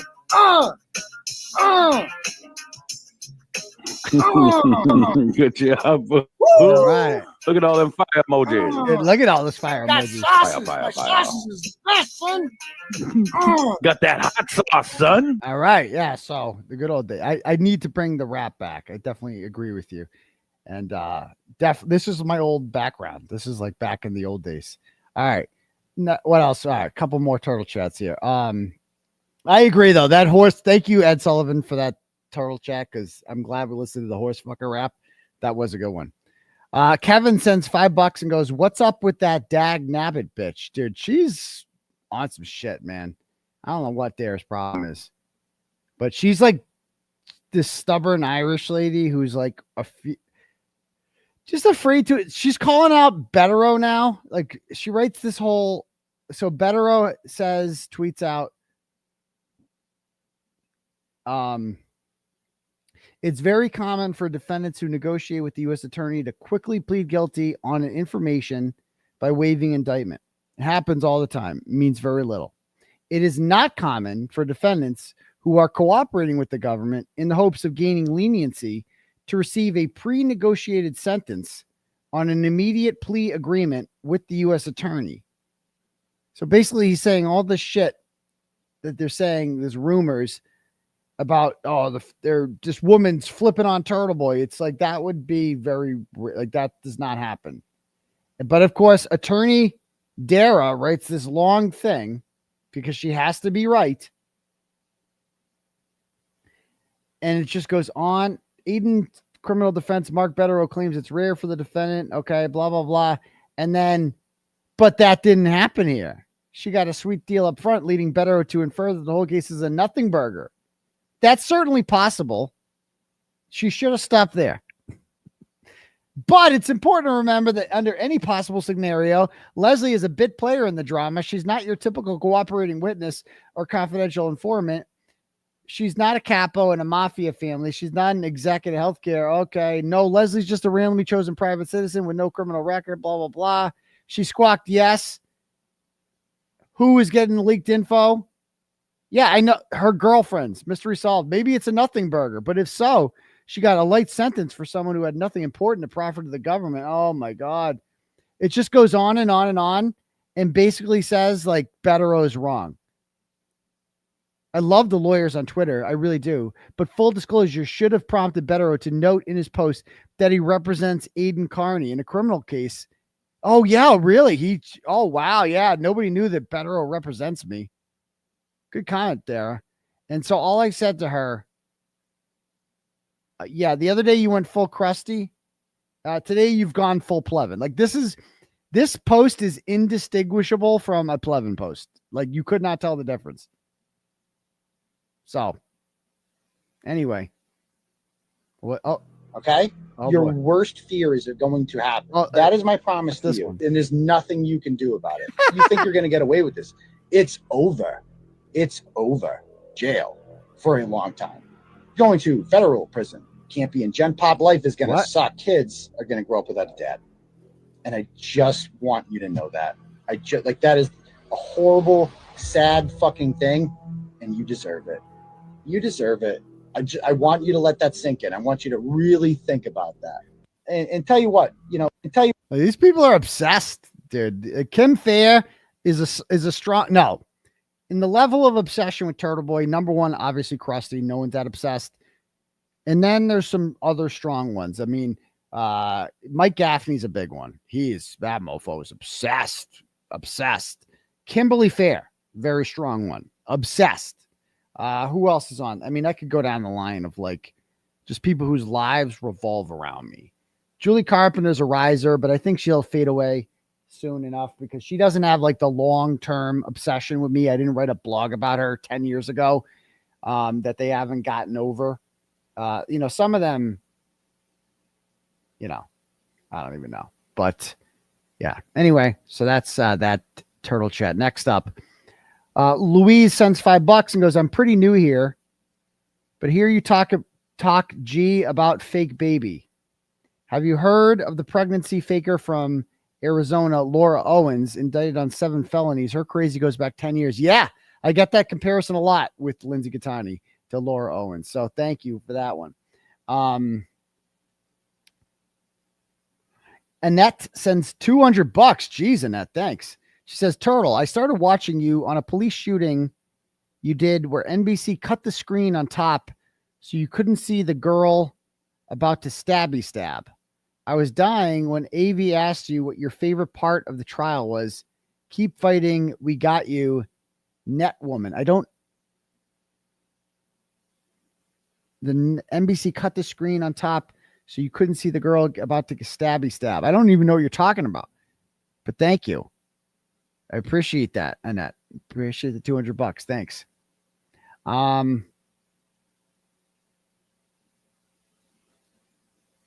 Okay, let me just refresh this one more time. Justice for Lisa. Oh, remember Lisa Hainsworth? Oh, justice for Lisa. Dude, that got Giannetti so mad because he killed Lisa Hainsworth. Yeah, Giannetti was a heroin dealer. And he woke up one day and he used to just sell heroin to vulnerable women and fuck them. And like, that was his thing. And like, he killed so many women. And one of them is Lisa Hainsworth. And she woke up dead next to him one day, like right out of Breaking Bad. And, he tells that story and it's just like, he just admits it. So yeah, we used to say justice for Lisa and he would get so mad about it. But so thank you, Lisa. She goes, justice for Lisa sends $5, goes, did you or did you not say you were going to take my baby out of revenge and make him a transgender baby? I did not. That actually was said in court to me upon cross-examination when Mark Randazza represented me. So thank you. Virginia sends $10, goes, that's BS that they demonetized you. Yeah, but then I got monetized again. So thank you. Cheryl sends $10, goes, I've been a Turtleboy fan since you talked about the Freegon brothers. I don't even know who they are. They are still idiots. Love your videos. Well, thank you. Melissa from the Hilly sends $10, goes, listen, doctor, I donated at the start of the stream, but I got a never-ending spinning wheel. The money went through, but I never heard my message. Sorry if this is a repeat. I want to thank you for what you're doing for your shows at a time that suits us Aussies. You make my Wednesdays and Sundays at 11 the best. I have a reoccurring meeting in my work calendar on Wednesdays named Appointment with the Doctor, so no one can book a meeting in that time. Burning question. What does Higgy look like skinnier? We need proof. I wish I took a picture. Melissa from the Hilly. I really do. But I'm glad that I can make your day down in Australia. He looks like a skinnier Higgins. That's all. Nichols sends $5, goes, you seem frustrated when asked questions covered in other interviews, but not everyone's seen the whole whore tour. Couldn't repeated questions just mean people want to highlight points they find interesting for their own audience? You said you don't have anything new to add, so that doesn't set them up to fail. I like when things go off the rails, but I also feel they're just trying to support your cause.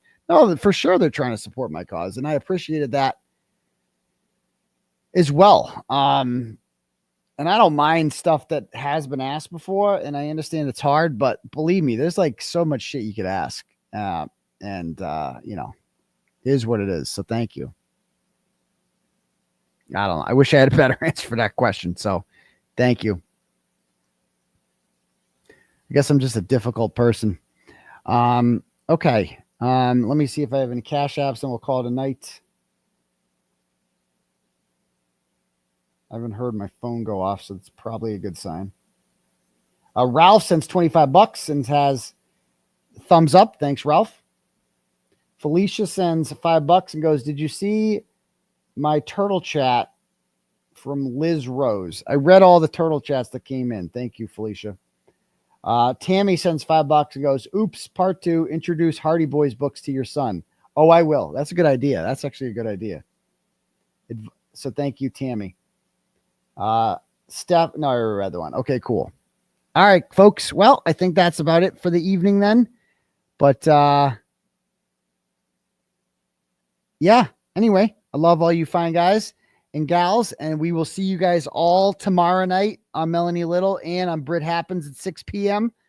And it'll be a good day. All right, we'll talk soon. Peace, Turtle Riders.